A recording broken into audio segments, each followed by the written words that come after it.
Sa unang araw ng pagiging tunay na batang Panginoon, dinig ng buong pamilya ang iniisip ko, nagsumbong akong may lihim na pagtingin kay Itay ang kasambahay. Isiningit pa niya ang bagay na yon sa katawan niya, at itinago ang remote sa sapatos ni Itay, kaya galit na pinalayas ni Inay ang kasambahay. Sinumbong ko ang kaibigan ni ate sa isang grupo, kaya mabilis na inalis ni ate ang lahat ng puhunan sa teknolohiya, at kinuha pa ang bato ng kasintahan niya. Ang dating pamilyang pumaniglang sa peking anak ay biglang nagpuputukan na para pagbigyan ako at di mawari ng peking anak kung bakit. Hindi siya nagbago pero bakit lalo silang nasusuka sa kanya. Sa sandaling iyon, bumaba na ako ng sasakyan. Wala pa akong oras humanga sa marangyang mansyon, mabilis nang lumapit ang mayordomo. Amo, Ginang, sa wakas nakabalik na kayo. Ang batang Panginoon, nagpupumilit siyang umalis ng bahay. Kinabahan sina Mukingshan at Sumay, kanina pa nila naririnig sa daan ang iniisip ni Muje. Narinig nila kanina, para mapaalis ako, tiyak na magdadrama si Mu Baichuan na alis siya. Noong una, hindi sila naniwala. Pero ngayon, nakita nilang pababa si Mu Baichuan mula sa hagdan, bitbit ang maleta, at pilit nang umingiti sa kabila ng malungkot na mukha. Inay, Itay, pinag-isipan ko magdamag, dahil bumalik na ang tunay na anak, kailangan kong isauli sa kanya ang tahanang ito. Kaya mas mabuti nang umalis ako. Sinubukan siyang pigilan ng mayordomo, batang Panginoon, kayo pa rin ang pinakamamahal ni Namo. At Ginang, hindi nila kakayanin kung aalis kayo. Yumuko si Mu Baichuan, tumulo ang luha. 20 taon na akong inalagaan ng pamilya mo, dapat akong makontento. Hayaan niyo akong mabuhay mag-isa.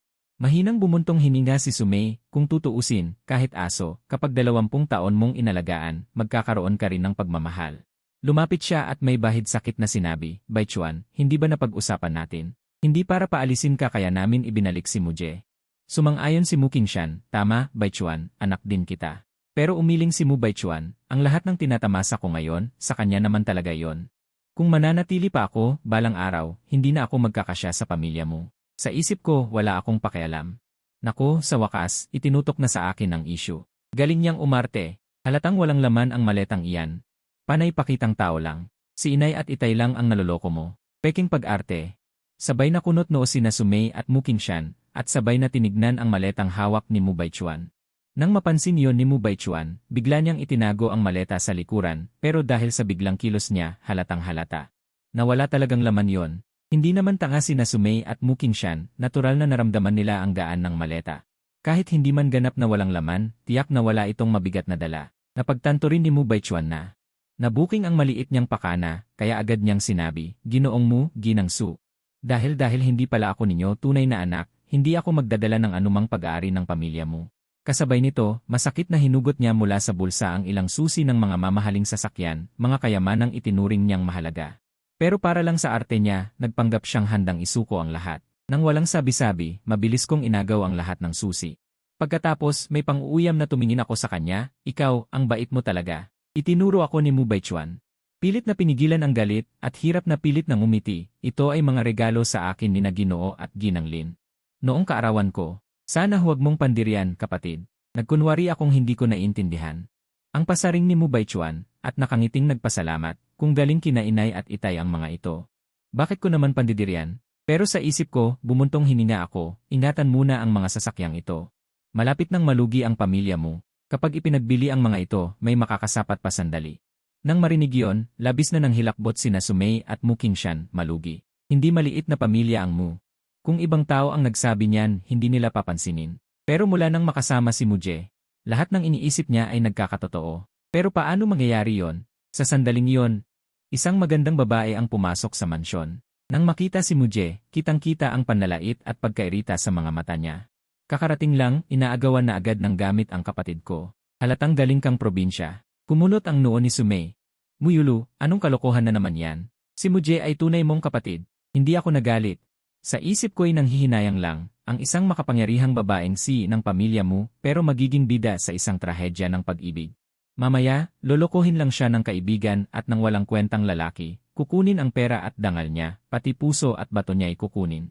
At isang buntis na 5 buhay ang mawawala. Grabe, sobrang malas. Nang marinig nila ang tinig na yon, ang mag-asawang Mu at maging si Muyulu mismo ay natulala. Anong bida sa trahedya ng pag-ibig? Anong kipati puso at bato kukunin, isang buntis 5 buhay? Ibig bang sabihin, nagdadalang tao si Muyulu ng 4 na sanggol? Lalong hindi makapaniwala si Muyulu, pinili niya ng mabuti ang kanyang nobyo, at ang kanyang kaibigan ay higit 10 taon ng matalik na kaibigan. Hindi siya magtataksil. Paano mangyayari ang sinasabi nito? Pero nang lumingon siya sa kanyang mga magulang, nakita niya rin ang pagkabigla sa kanilang mga mukha. Kaya sinubukan niyang magtanong, Inay, Itay. Kayo ba? Yulu. Mabilis na pinutol iyon ni Mu Qingshan. Dahil nandito ka na, hikayatin mo rin si Baichuan. Nakangiting tumingin sa akin si Mu Qingshan. Muje, dahil nakabalik ka na. Balang araw ay kailangan mo ng pamahalaan ang kumpanya ng pamilya. Interesado ka bang tulungan si Itay? Napatigil ang kamay ko sa pagkain. Pero wala naman akong alam. Wala rin akong magawa sa aking isipan. Pangalawang henerasyon na mayaman na ako. Bakit pa ako magtatrabaho? Hindi ba mas magandang magpahinga na lang? At saka, mag-aaral pa ako sa kolehiyo. May naghihintay doon na kailangan kong turuan. Kumibot ang talukap ng mata ni Mu Qingshan. CJ. Hindi niya inaasahang hindi rin pala masama ang galing sa pag-arte ng sarili niyang anak. Walang tigil ang pambabatok nito sa isipan, pero sa panlabas ay nagkukunwari itong napakaunawain. Pero tumingin si Sumei sa kanyang asawa. Nag-aalala pa rin si Muji ngayon. Bakit ka nagmamadali? Pag-aralin muna natin siya. Hindi pa huli ang lahat na pumasok siya sa kumpanya pagkatapos niyang magtapos. Nagsalita na rin si Mu Baichuan. Itay, Inay, sa tingin ko rin dapat mag-aral si Kuya. Umiwi ako. Talagang walang hiya itong si Mu Baichuan. Kanina lang ay nagdadrama siyang aalis, paulit-ulit na Ginoong Mu. Ginang Mu, pero bakit ngayon ay Itay, Inay na naman ang tawag niya? Biglang napagtanto ni Mu Baichuan sa oras na ito. Na isa itong pagkakataon para hiyain si Muje. Kaya mabilis niyang sinabi, Itay, Inay. May kalahating taon pa bago ang pagsusulit sa kolehiyo sa susunod na taon. Nagkataon lang na ang aming universidad ay nakikipagtulungan sa mga panlabas na institusyon para sa pagtanggap ng mga mag-aaral. Gastusan lang natin ng kaunti ay makakapasok siya. Nang marinig ito, kumunot ang noo ni Mu Qingshan. Kung hindi siya nagkakamali, ang mga paaralang tumatanggap ngayon ay mga mababang uri lamang na universidad na nakapangalan lang. Hindi yata akma na doon ipasok ang sarili niyang anak. Pero dati na niyang sinuri at hindi nakilahok si Muje sa pagsusulit sa kolehiyo. Kung wala man lang siyang marka, mukhang ito na lang talaga ang paraan. Ibinaba ko ang aking chopsticks. Nakangiting sinabi, Itay, Inay, nakalimutan kong sabihin sa inyo. May paaralan na talaga ako. Ito ay ang Qingbi University kung saan nag-aaral si Baichuan. Una itong ikinatuwa ni Mu Baichuan. At pagkatapos ay bigla siyang humalakha. Kuya, nagbibiro ka ba? Sa tingin mo ba kahit sino ay pwedeng mag-aral sa Qingbi? Iyan ang pinakamataas na institusyon sa buong bansa. Noong panahong iyon, nakapasok lang ako dahil si Itay ang nag-donate ng isang gusali para makapasok ako. At sino ka ba? Hindi ko na siya pinansin. Kinuha ko ang aking cellphone at binuksan ang pahina ng sistema para sa mga mag-aaral ng Qingbi University. Nang makita ni Mu Baichuan ang mga salitang Qingbi University, mayorya sa pananalapi sa screen, bigla siyang natigilan. Ang Qingbi University ay isang nangungunang institusyon, at ang mayorya sa pananalapi pa ang pinakamahusay na kurso nito. Paano siya nakapasok doon? Ngunit pagkatapos ng sandaling pagkabigla, bigla siyang natawa. Kuya Muje, magandang bagay ang gustong mag-aral, pero para mapasaya mo sina Itay at Inay. Hindi tama na magpakita ka ng peking larawang gawa sa Photoshop para lang dayain sila. Sa pagsasabi nito, iniswat niya ng kanyang kamay ang screen ng cellphone ni Muje ng ilang beses. Nais na ilantad ang kasinungalingan ni Muje. Ngunit ang hindi niya inaasahan, normal na gumagana ang pag-scroll pataas at pababa ng interface. Huwag kang magpadaya sa kanya, hindi nasisiyahang sabi ni Sumei. Baichuan, hindi ko ba itinuro sa iyo na huwag mong basta-basta hulaan ang ibang tao? Sinasabi mong pineke ni Muje ang kanyang edukasyon. May ebidensya ka ba? Ang plano talaga namin ay direktahin na lang si Muje sa kumpanya. Kaya wala siyang dahilan para dayain ako. Bigla ring napagtanto ni Mu Baichuan na mukhang masyado siyang naging atat sa kanyang pagpapakita. Kaya mabilis niyang binago ang kanyang tono. Inay, hindi ko yon ibig sabihin. Nag-aalala rin ako na baka maloko ng mga tao sa labas si Kuya Muje. Binalik ko ang aking cellphone. Marahang pinunasan ng screen na tila nandidiri at pagkatapos ay huminga ng mahina bago tumawag sa isang numero. Matapos makipag-usap ng ilang sandali sa kabilang linya, ibinigay ko ang telepono kay Itay Mu Qingshan. Nakakatawa, kilala pala ni Mu Qingshan. Ang kausap sa telepono, Matandang Zhang, hindi ko inaasahang ikaw pala yan. Si Matandang Zhang ay isang principal din, hindi ko alam na ikaw pala ang matagal nang nawawalang ama ni Muje. Talagang nagkataon. Siya ang aming kayamanan sa paaralan. Hindi mo siya pwedeng kunin para mag-aral sa ibang paaralan, kundi magkakagalit tayo. Si Mu Qingshan at Sumei ay nagtaka, kailanman ay hindi lumahok si Muje sa pagsusulit sa kolehiyo. Paano siya naging mag-aaral ng Qingbi? Misteryosong sinabi ni Matandang Zhang, natanggap siya ng hindi regular. Dahil sa kanyang partisipasyon sa isang kumpidensyal na proyekto. Kung anong proyekto iyon, maging ako ay hindi alam. Pagkababa ng telepono, napatulala si Mu Qingshan sa akin na may halong pagkagulat. Ang King Bee University ay isang pangunahing institusyon, at marami sa mga proyekto nito ay nasa antas nasyonal. Kung ito ay ang kanilang kumpidensyal na proyekto, malamang ay ito ang pinakamataas sa lahat ng mataas na antas. Habang ang lahat ay gulong-gulo ang isipan, isang hindi kaaya-ayang tinig ang bumasag sa katahimikan. Kumpidensyal na proyekto. Sa tingin ko'y tumanggap lang ang paaralan ng pera at sadyang nag-imbento ng dahilan. Kung hindi, sabihin mo sa amin, Muje, anong kumpidensyal na proyekto ang sinalihan mo? Malamig kong tiningnan si Mu Baichuan. Gusto mo bang pasukin sila para interviewin? Kaya kong sabihin, pero matatanggap mo ba ang marinig? Si Mu Baichuan ay palaging walang natutunan, kaya natural na hindi niya nauunawaan ang bigat ng katagang kumpidensyal na proyekto. Mapanuyang sinabi, yoyoyoy, magaling magpanggap ah. Gusto mo pa akong ipasok sa kulungan?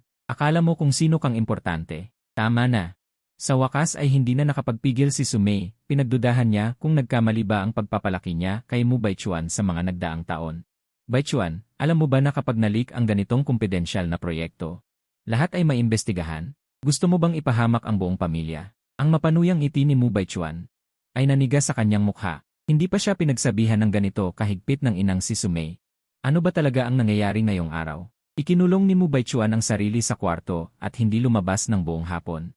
Sobrang sakit ng pagkakahiya. Sa kabila noon, hindi pa rin siya sumuko at nagpadala ng tao para magsiyasat sa departamento ng pananalapi ng King Bee University. Hindi niya inakala na talagang nahanap nila ang pangalan ni Muje. Wala akong gana na patulan siya. Nakaupo sa sala habang kumakain ng prutas at humuhuni ng kanta, sa isip ko'y nakikinig sa sistema. Nagkukwento ng chismis ang sistema. Host, kanina lang, inilagay ni Mu Baichuan ang sexy. Napanti ng ikalawang anak na babae ng pamilya mo sa ilalim ng kumot mo. Madudumisan ka agad ang pangalan mo bilang isang manyak. Narinig ko ang malanding boses ng sistema. Bigla akong sumakit ang ulo. Paanong pati ako nadamay sa chismis na ito? Tangina. Talagang naging manyak na si Baichuan, ninakaw pa ang underwear ng ate Yue ko. Aba, at naisipan pa niya yon. Natural lang na umabot ang mga salitang ito sa pandinig ng mag-asawang Mu at ni Mu Yulu. Gulat na gulat din sila. Ang ikalawang kapatid na si Mu Yue ay may malalang pagkasensitibo sa kalinisan. Kapag nalaman niya ito, tiyak na ipapakulong niya si Muje. Alam ko yon, kaya nagmamadali akong pumasok sa sarili kong kwarto at biglang hinawi ang kumot. Tama nga, ang damit panloob na iyon ay tahimik na nakapatong doon. Nang balak ko na sanang itapon. Narinig ko mula sa ibaba ang boses ni Ate Mu Yue, Ma, Pani. Nakauwi na ako. Nagulat ako. Ngayon, wala nang oras na ibalik ang gamit sa may-ari. Kaya pansamantala kong inilagay sa bulsa ko. Nakita niyang nakabukas ang kanyang aparador, pati na ang maliit na drawer na nakatago roon ay nakabukas din. Biglang nagbago ang kanyang ekspresyon, at sa hiya at galit ay nagmamadali siyang pumunta sa pintuan ni Muje. Kinatok niya ng malakas ang pinto. Muje, buksan mo. Alam kong nandyan ka lang, buksan mo na agad. Binuksan ko ang pinto. At sadyang nagtanong ako sa mga tao sa labas na naguguluhan, Ate. May problema ba? Si Mu Baichuan na nasa tabi ay tuwang-tuwang nagsabi, Mujin. Hindi ko inakala na magnanakaw ka ng gamit ni ate. Anong pinagpapanggap mo? Ilabas mo na yan dali. Nagmukha akong walang alam, wala naman akong kinuha. May nawawala ba kay ate? Inirapan ako ni Mu Baichuan, nakita kita kanina na lumabas ng kwarto ni ate. At may dala ka pang kung ano. Sumagot ako ng mali ang nakita mo. Hindi ako pumunta sa kwarto ni ate. Galit na galit si Mu Baichuan, paano akong magkakamali? Payag ka bang i-check ko? Tumango ako, walang problema. Sige, suriin mo. Pero pagkatapos, ayusin mo ang mga ginulo mo. At umalis ako sa harapan. Nagkunwari munang may hinahanap si Mu Baichuan, binuksan ang aparador at naghalungkat, pagkatapos ay lumapit sa kama. Hinawi niya ang kumot, tingnan nyo, ito ang ito ang Naputol ang kanyang salita sa kalagitnaan. Biglang tumahimik, hindi naman niya maaaring sabihin siya mismo ang naglagay, tapos bigla itong nawala. Hindi makapagpaliwanag, parang may nakabara sa kanyang dibdib. Mariing napabuga si Mu Yue. At tumalikod papalabas ng kwarto. Sa likuran, ang mag-asawang Mu at si Mu Yulu ay sadyang nasiyahan silang mapanood ang kaguluhang ito. Dahil sa kaguluhang kanina, ang may gustong magsalita ay hindi nangahas, at ang ayaw magsalita ay kumain ng tahimik. Pinagmamasdan ko ang malamig na si Ate Yue nang hihinayang. Mabuti siya sa panlabas, ngunit siya rin ay kaawa-awa. Isa siyang bihasang siruhano, nakapagligtas ng maraming buhay, ngunit ipinahamak ng isang kaklase. Lihim na pinalitan ang kanyang kursong pinili, at kalaunan, pinahamak ang kanang kamay. Kaya sa natitirang buhay niya ay baka hindi na siya makahawak ng scalpel. Nang marinig yon, natigilan si Mu Yue, natulala na tinitigan si Muje. Hindi gumagalaw ang kanyang bibig, sa katunayan, walang nagsalita sa sinumang naroroon. Posible bang ito ang laman ng kanyang isip? Ang tungkol sa pagpapalit ng kanyang kurso noon, hindi niya sinabi kahit kanino. Inakala niya noon na siya mismo ang nagkamali ng nailagay sa form, ngunit sa ganitong pangyayari. Talagang may kakaiba sa nangyari noon. Pinakinggan niyang mabuti, gustong marinig ang susunod na sasabihin ni Muje. Gustong-gusto niyang malaman kung sino talaga ang pumalit ng kurso niya, upang balatan niya ito ng buhay.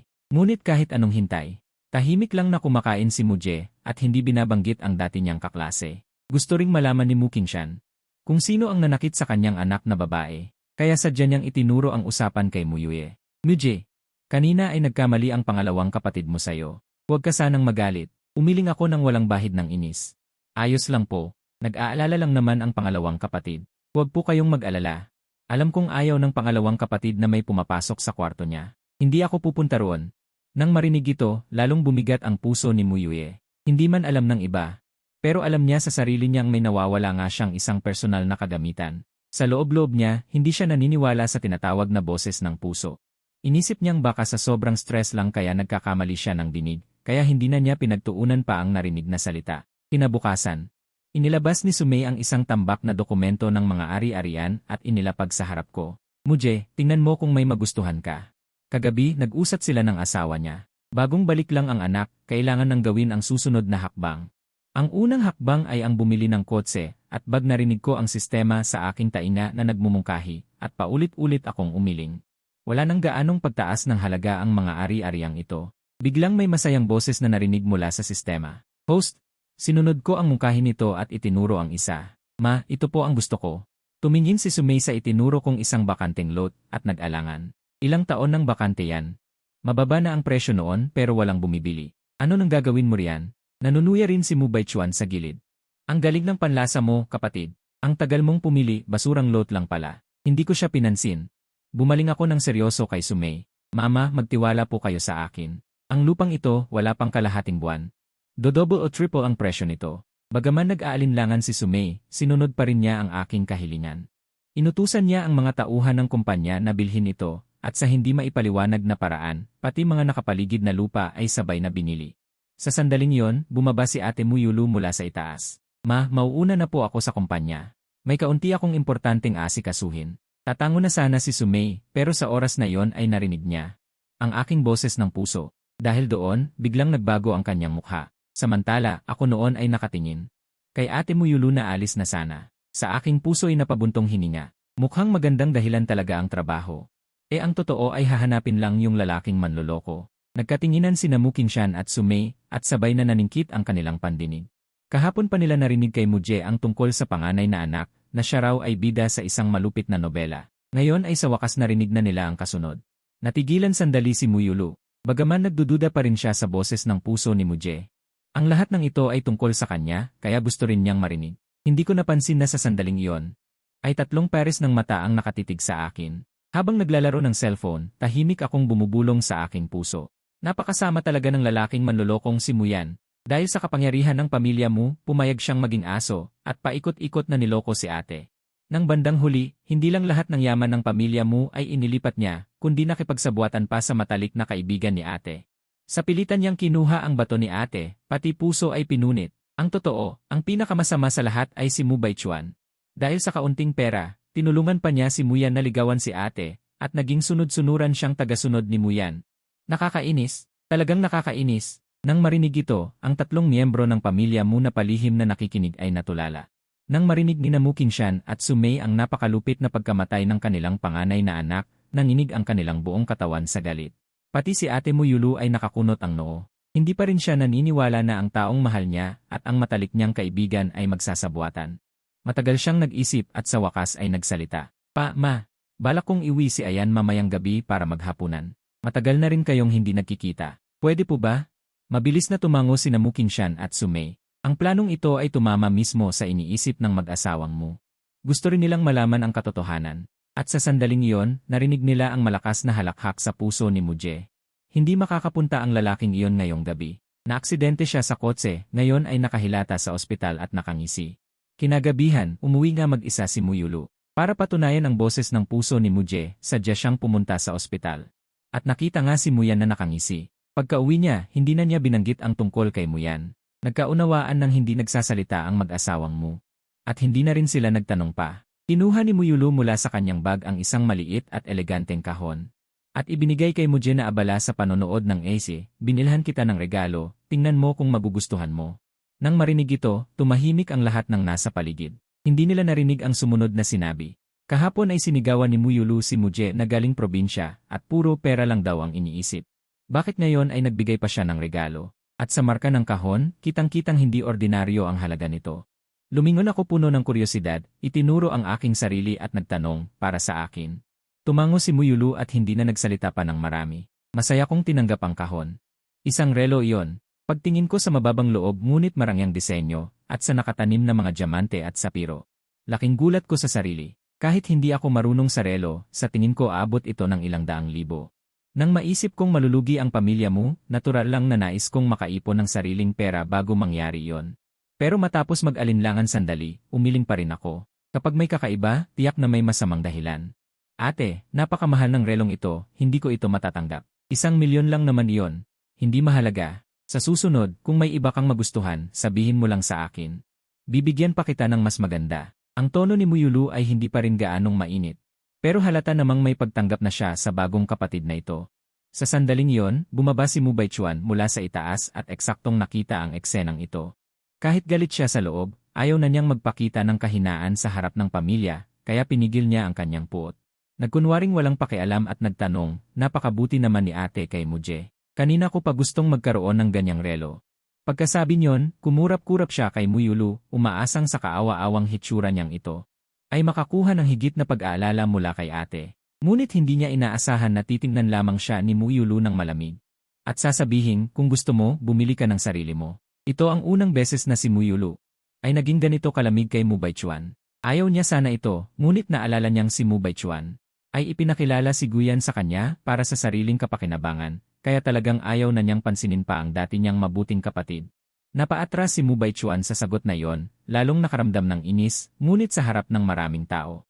Hindi siya maaaring pumutok. Pinaikot niya ang kanyang mga mata at may biglang naisip. Pala, binilhan lang ni na inay at itay si bunso ng bahay at lupa ngayon, hindi pa ng sasakyan, di ba? Kaya bukas, isasama ko siya para tumingin ng sasakyan. Sakto, marunong naman ako sa bagay na yan. Nang marinig yon, nagulat ang mga kasama sa pamilya mo.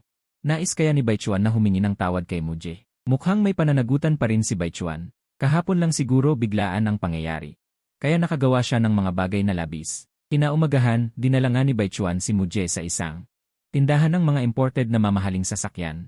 Ngunit hindi nila inaasahan na ang mga kaibigang balasubas ni Mu Baichuan ay maaga nang naghihintay doon. Nang makita nila sina Baichuan at Muje, nagsimula silang mangasar. At sigawan si Baichuan, ito ba ang bagong anak na inuwi ng mga magulang mo? Talagang isang promdi lang. Hindi ko sila pinansin at dumiretso sa loob ng tindahan. Dapat kong sabihin, ang tindahan ito ay talagang hindi para sa ordinaryong tao. Pagtingin sa presyo, ang pinakamurang sasakyan ay aabot ng 1,000,000.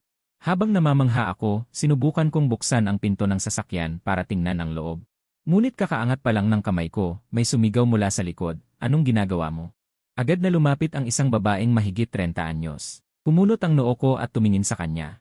Bakit, bawal bang hawakan ang mga sasakyan dito? Humarang ang babae sa harap ko na may itsurang pandidiri. Kung hindi mo bibilhin, bakit mo hahawakan? Kapag nagasgasan, kaya mo bang bayaran? Pagkasabi niyon, isinama niya ang isang grupo ng mga sales at tumakbo papunta sa mga kaibigan ni Mu Baichuan na may mukhang pagsipsip. Muntik na akong matawa sa galit. Tinamad akong patulan ang ganyang klase ng tao, kaya lumipat na lang ako sa mesa at upuan sa gilid. Naupo ako. Hindi naman ako nagmamadali. Gusto kong makita kung anong magiging hitsura ng mga sales na ito pagkatapos nilang magpagod at malamang walang balak bumili ang mga yon. Sa sandaling iyon, may nag-abot sa akin ng isang baso ng maligamam na tubig. Pagkatapos, isang mahiyaing tinig ang nagsabi, sa totoo lang. Sa tingin ko rin napakamahal. Nagtatakang tumingala ako. Anong sinabi mo? Nakita ko ang isang maliit at kaibig-ibig na dalaga na nakatayo sa harap ko. Nahihiya siyang umiti at bumulong, sabi ko. Ang mga sasakyan dito ay talagang sobrang mahal. Doon ko lang napagtanto na ang batang babaeng ito ay sumasang-ayon sa sinabi ko. Hindi ko napigilang mapangiti. Bago ka ba rito? Opo, noong nakaraang buwan lang ako nag-intern. Tahimik kong sinulyapan. Ang name-plate sa dibdib niya, Sukyan-kyan. Bagay na bagay sa kanyang personalidad. Samantala, ang mga seles na nakapaligid kay Mu Baichuan ay napansin na rin ang ilang palatandaan.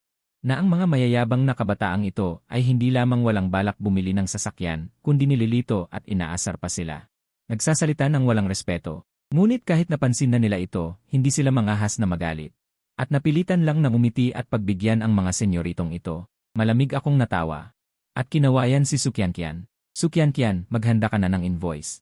Kukunin ko ang sasakyang ito. Isa lang itong sports car. Mukhang hindi pa nakaka-react si Sukyankian. Nakatayo lang siya roon ng tulala, kalahating araw na hindi gumagalaw, walang anumang pag-aalinlangan. Puno ng pananabik ang mga mata ni Sukyankian. Mahigit 1 buwan na siyang nagtatrabaho rito, at ito pa ang unang benta niya. Tumayo ako at minisyan siya, saka tumalikod at naglakad palabas. Iyong babaeng sales agent kanina, dahil sa inis na dulot sa kanya ni Mu Baichuan, ay punong-puno na ng pagkayamot. May galit siya pero wala siyang mapagbuntungan. Nang makitang paalis na si kuya mo ng ganoon, para siyang nakahanap ng mapagbubuntungan ng inis. Pasaring niyang sinabi, kung hindi ka naman pala bibili, sana nagsabi ka na agad. Ngunit, hindi pa niya nasasabi ang mga sumunod na salita nang makita niya ang hawak kong resibo. Hindi masamang maging mahina ang ulo. Ang nakakapangamba ay iyong mahina ang mata, mapanghusga, at kayakap-yakap ang basura na akala mo ay kayamanan. Nang marinig ito, bahagyang nagdilim ang mukha ni Mu Baichuan. Noon din napagtanto ng mga sales agent. Agad silang napatingin kay Sukyankian na puno ng pagkabigla at pagkalito sa kanilang mga mata. Umiling ako ng may pagkasuklam. Akmang aalis na sana ako sa apatla shop nang biglang may tumawag na boses babae. Kuya mo, anong ginagawa mo rito? Lumingon ako.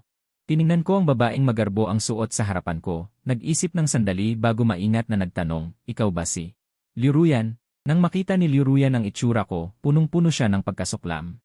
Kuya mo, huwag ka nang magkunwari pa. Hindi ko inaasahan na pagkalipas ng maraming taon. Bumabagabag ka pa rin. Hindi ba tinanggihan na kita noon? Bakit ang kapal pa rin ng mukha mo? Ayaw mo pa rin akong tantanan? Ang sunod-sunod niyang pambabatikos, natulala ako. Noong nag-aaral kami, kahit campus belle si Liu Ruyan, hindi ko naman siya niligawan. At ang pagkikita namin ngayon ay purong pagkakataon lang. Inaatake na naman ba siya ng kanyang mga guni-guni? Saktong-sakto, si Mu Baichuan at ang kanyang mga kaibigang walang kwenta ay narinig din ang sinabi ni Liu Ruyan. Agad silang lumapit at nang uyam, kuya mo, ikaw naman, mali na yan.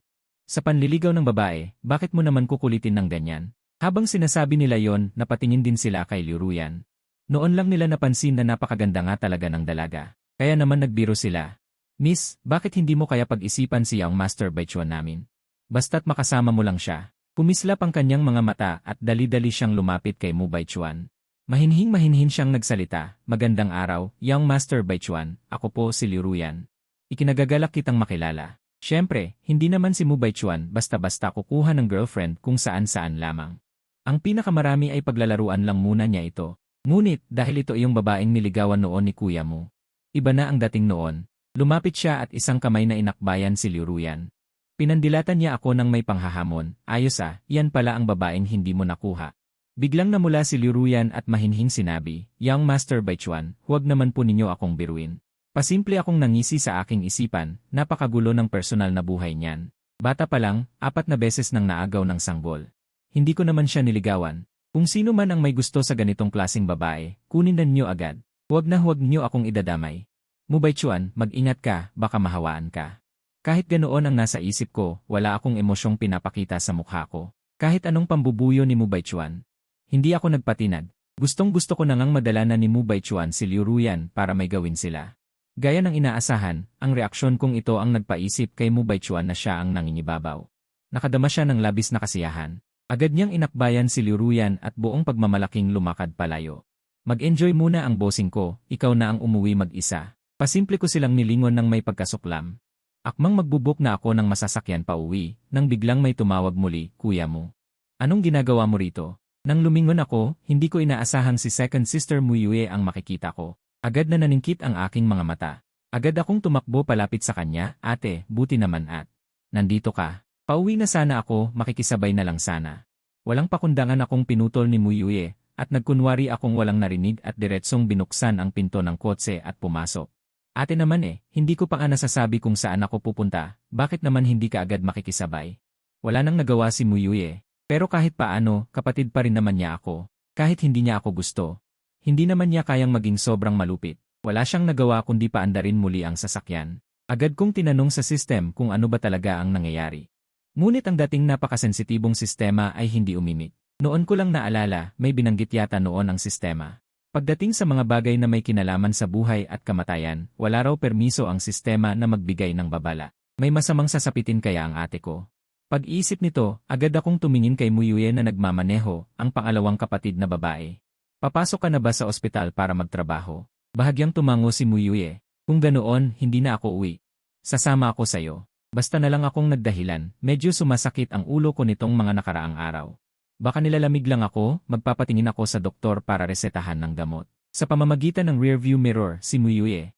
Pero nang makita ang seryoso kong mukha, pumayag na rin siya. Makalipas ang kalahating oras. Huminto ang sasakyan sa paradahan ng ospital. Sumunod ako sa likod ng aking pangalawang kapatid na babae, matalas ang paningin at pandinig. Laging handa sa panganib na maaaring dumating. Pagpasok sa bulwagan ng ospital, itinaas ni Muyuye ang kanyang kamay at itinuro ang unahan. Sige, doon ang pila para sa pagpaparehistro. Nag-oo na lang ako ng pabalat basta. At naglakad muna patungo sa direksyon ng bintana. Pagkapasok ng aking pangalawang kapatid sa elevator, agad akong tumakbo patungo sa hagdan. Dumiretso sa ika-6 na palapag kung saan naroon ang opisina ng siruhano ni Muyuye. Kararating ko pa lang sa ika-6 na palapag at hindi pa man ako nakakahinga. Narinig ko na ang malakas na sigawan mula sa di kalayuan, may pumapatay. Bumagsak ang puso ko. Hindi na ako nag-aksaya ng panahon na magpakatatag, mabilis akong tumakbo patungo roon. Mula sa malayo, nakita ko ang isang lalaking nakasuot ng damit pang ospital, may hawak na kutsilyong pang prutas, sumisigaw. At walang tigil sa pagwawala, dapat tayong lahat mamatay, dapat tayong lahat mamatay. Namumula ang mga mata ng lalaki, paos ang boses, at mukhang wala siya sa tamang pag-isip. Wala pa ang mga gwardya, at walang sinuman ang nangahas na lumapit. Narinig ko ang ilang mga batang nurse. Natahimik na nag-uusap-usap sa isang tabi, mukhang isang pasyenteng may sakit sa pag-isip na tumakas mula sa itaas na palapag. Nabalitaan ko noong nakaraang buwan. Na-aksidente ang kanyang asawa, at nang dumating sila rito, ay wala na itong hininga, ngunit iniisip niya na hindi namin ito na iligtas. Sa sandaling yon, lumabas si Muyuye mula sa elevator. Nang makita ng lalaki si Muyuye, lalong namula ang kanyang mga mata, ikaw nga. Ikaw ang pumatay sa asawa ko, papatayin ko kayo, kasabay ng kanyang mga salita. Sumugod siya habang nakataas ang kutsilyo. Kailanman ay hindi pa nakakita si Muyuye ng ganitong eksena, at agad siyang natigilan sa kanyang kinatatayuan. Ang kanyang maputlang maliit na mukha ay puno ng takot. Nang makita kong babagsak na ang kutsilyo, isang anino ang mabilis na sumugod. At sinipa ang likod ng bewang ng lalaki. Hindi napigilan ng lalaki ang kanyang katawan at natumba siya sa gilid.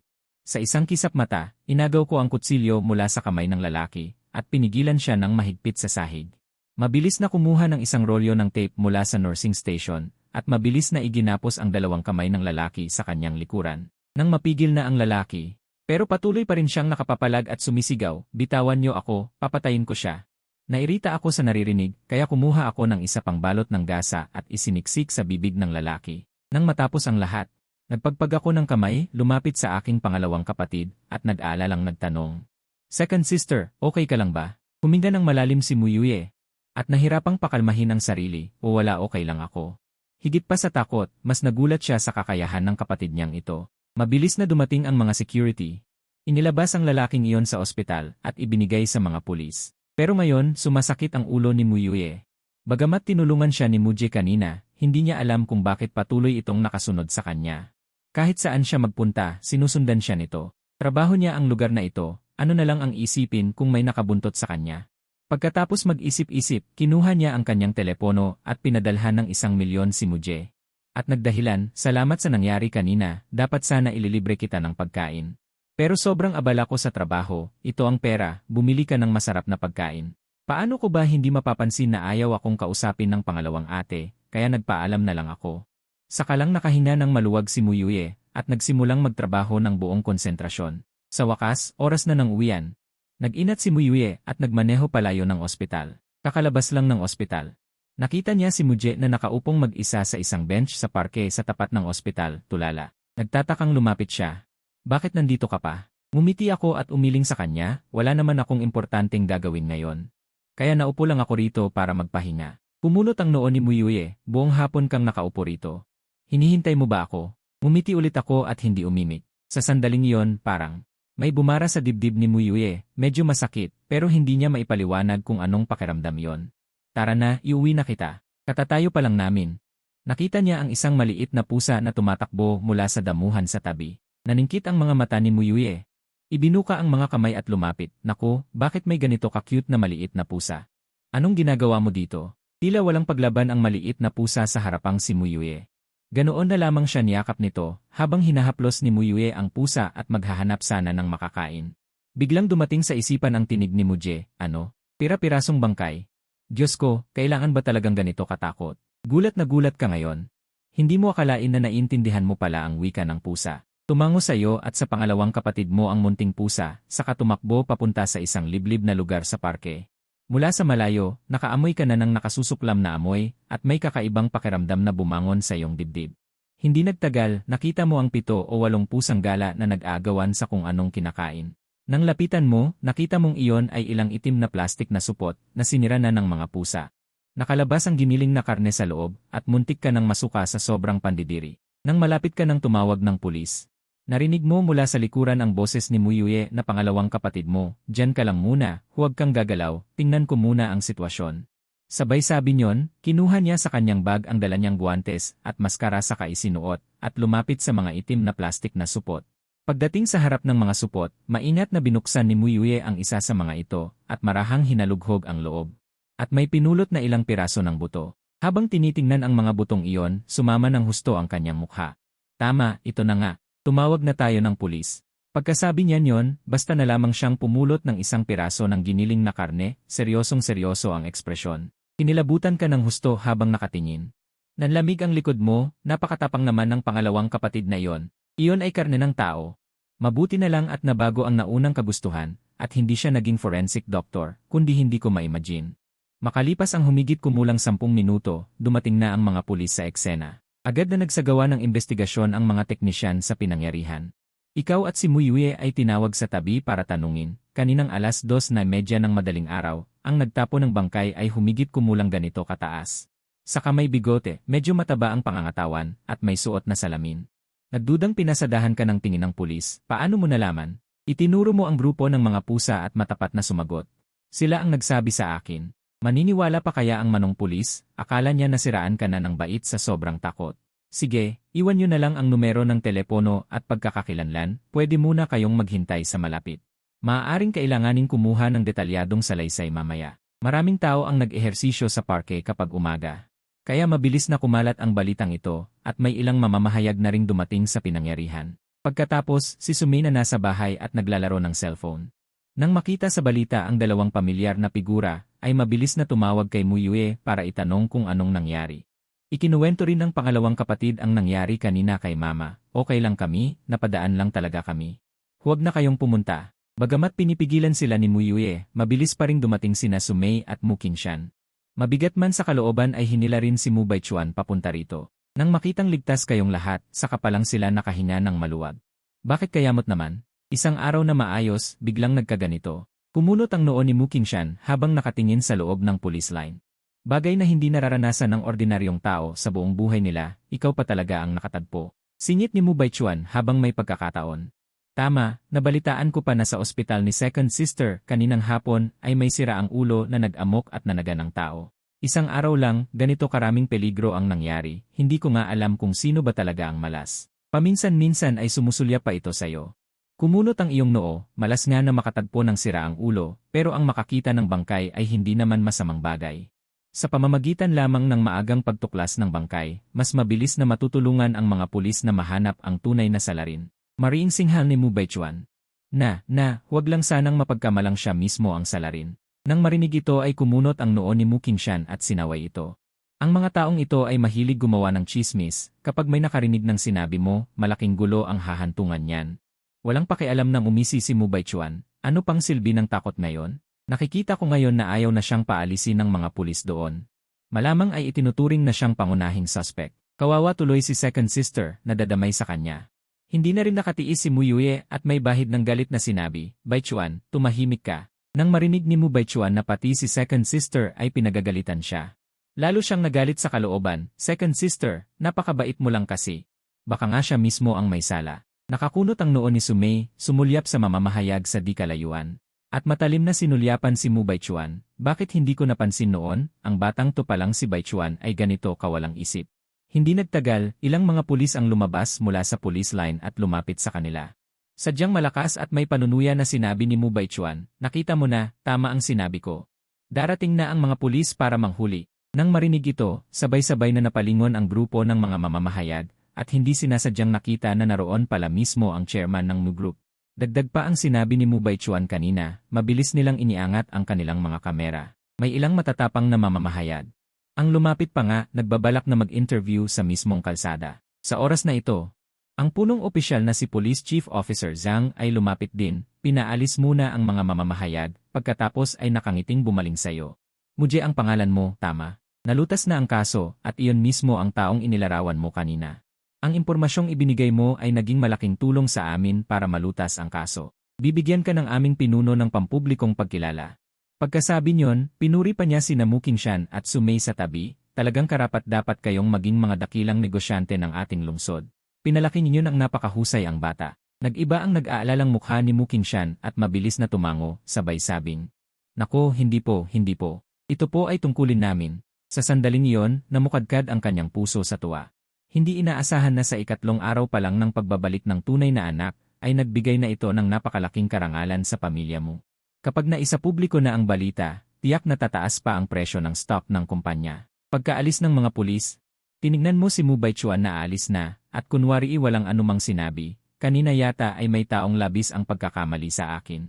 Nang marinig iyon, natigilan si Mu Baichuan, gustong magkunwaring walang narinig at mabilis na lumayo, ngunit bumuntong hininga ka.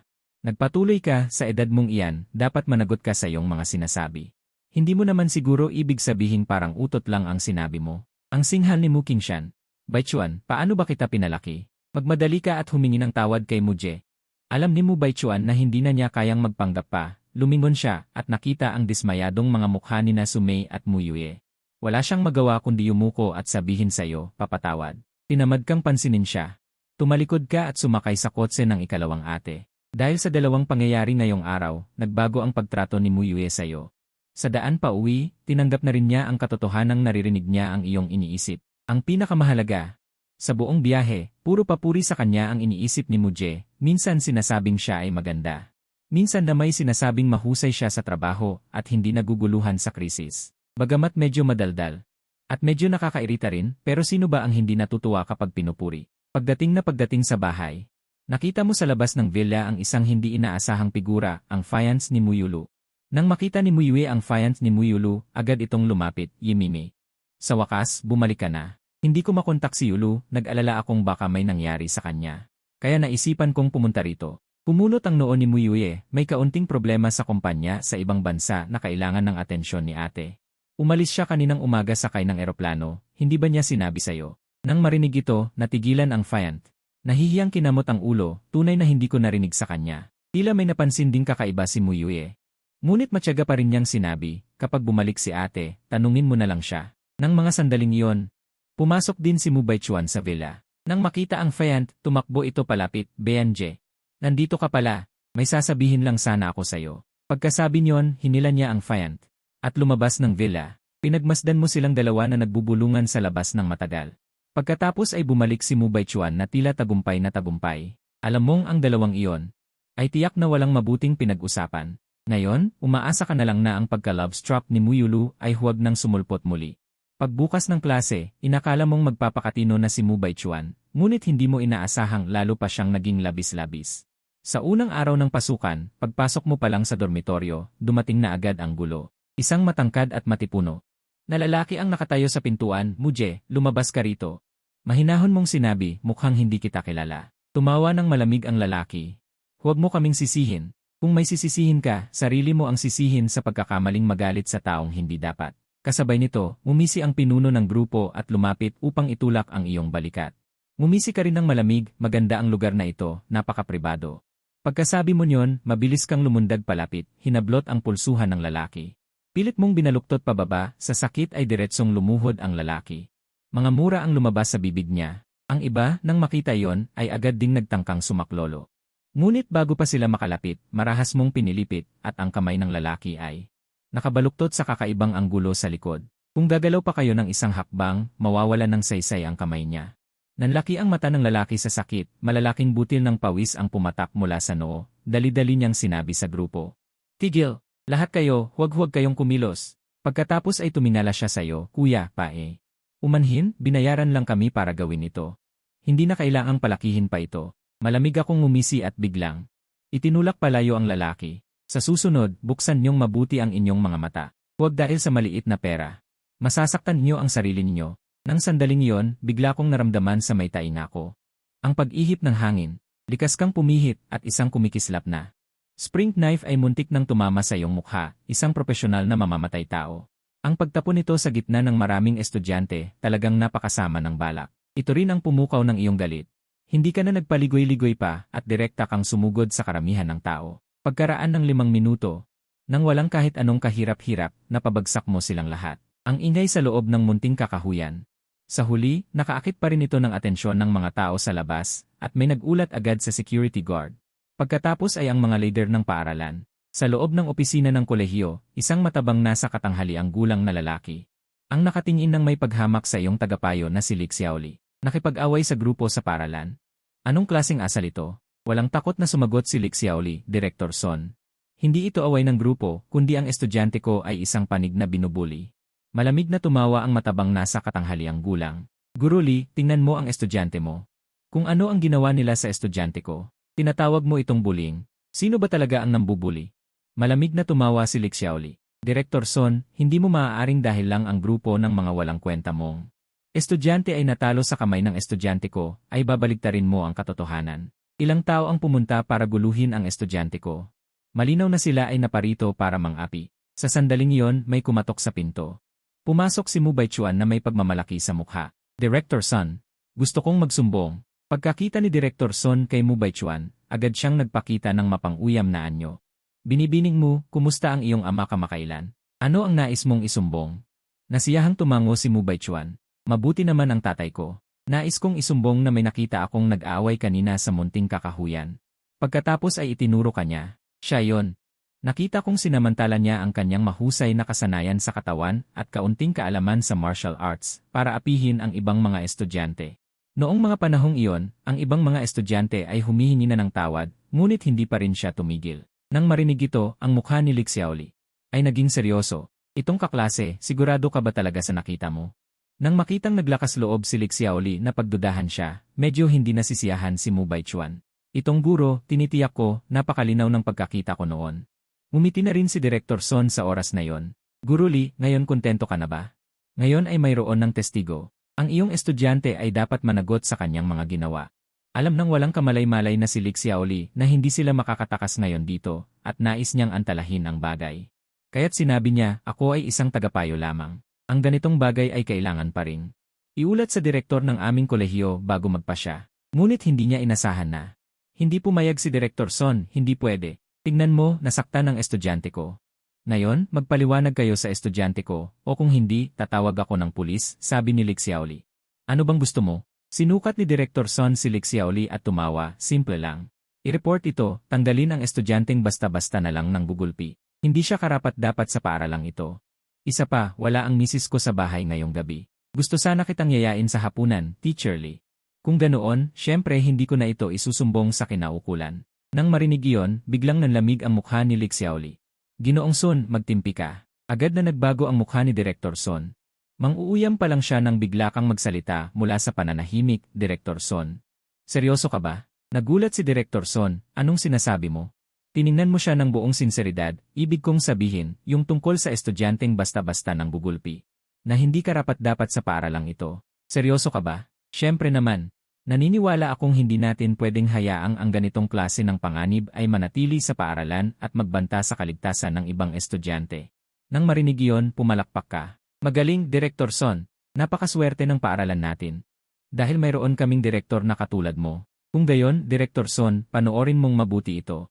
Habang sinasabi iyon, kinuha mo ang iyong cellphone mula sa iyong bulsa. Nang makita ni na Director Son at Mu Baichuan ang nilalaman ng video sa telepono, tuluyan silang natigilan. Sampalanda naman ito.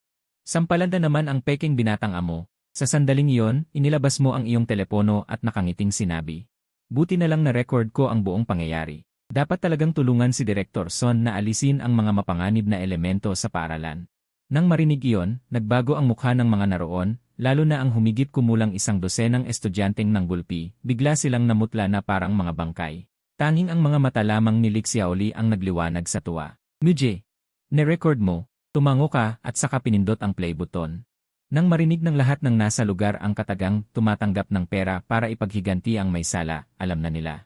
Napagdesisyonan na ang kalikasan ng bagay na ito. Namumula ang mukha ni Director Son, matagal na hindi nagsalita. Alam niyang hindi maaaring pekin ang ganitong bagay. Biglang sabi ni Mu Baichuan sa tabi. Pek, siguradong pek ito. Nang marinig iyon, lihim na minura ni Director Son sa isip. Itong tanga. Natural, tingnan mo si Director Son. Kung gayon, tumawag na tayo ng pulis. Hayaan natin ang mga tiyo na pulis na suriin kung totoo o hindi. Halos mabaliw na si Director Son. Mahigit 10 estudyanteng binugbog ay dinala sa kanya, mayayaman din ang mga pamilya. Lahat sila ay mga Diyos ng kayamanan niya. Kapag naipasok sila sa kanyang pangangasiwa, malamang hindi na siya kailangan magdirektor. Kaya dali-dali siyang umiti ng pilit, hindi na kailangang tumawag ng pulis, sa palagay ko Kahit sinong naunang manggulo, tingnan mo, wala kang problema ngayon, sa halip itong mga estudyante ko ang nasaktan. Iminumungkahi ko na pareho tayong umatras, mag-sorry na lang sa isa't isa. Hindi mo rin inaasahan. Itong si Director Son, kaya mong maging walang hiya sa ganitong antas. Nang malapit na akong sumagot. Muling narinig ang mabibilis na yabag mula sa pinto. Tumingala ka, medyo nagulat. Ate Yue, bakit ka nandito? Ang dumating ay si Mu Yue. Kanina nasa opisina siya, natanggap ang tawag ni Lik Xiaoli. Sa di malamang dahilan. Nang marinig niyang binugbog si Mu Je ng isang grupo, mabilis siyang pumunta sa paaralan. Nang marinig niya ang boses mo. Napatigil si Director Son, ate. Ibig mong sabihin ang ikalawang anak na babae ng pamilya mo ay ate mo. Hindi mo siya pinansin at ikinuwento lahat ng nangyari kay ate Mu Yue. Sinulyapan muna ni Mu Yue ng malamig si Mu Baichuan, saka tumingin kay Director Son at malamig na sinabi dahil lumabas na ang katotohanan. Paano mo ito naislutasin? Agad na singit ni Mu Baichuan, ate. Kanina sinabi ni Director Son, mag-sorry kami sa isa't isa, tapos okay na. Lalong kumunot ang noo ni Mu Yue. Kung hindi alam ni Director Son kung paano ito ayusin. Kung gayon, sundin na lang natin ang sinabi ng kapatid ko, tumawag na ng pulis. Dito'y nataranta si Director Son. Huwag. O kaya ganito, papagsoriin ko sila kay Mu Je. Habang nagsasalita, kumikindat siya sa mga yon. Natural alam ng mga yon na hindi nila kayang kalabanin ang pamilya mo. Agad silang yumuko, pumila, at bawat isa nag-abot ng pera.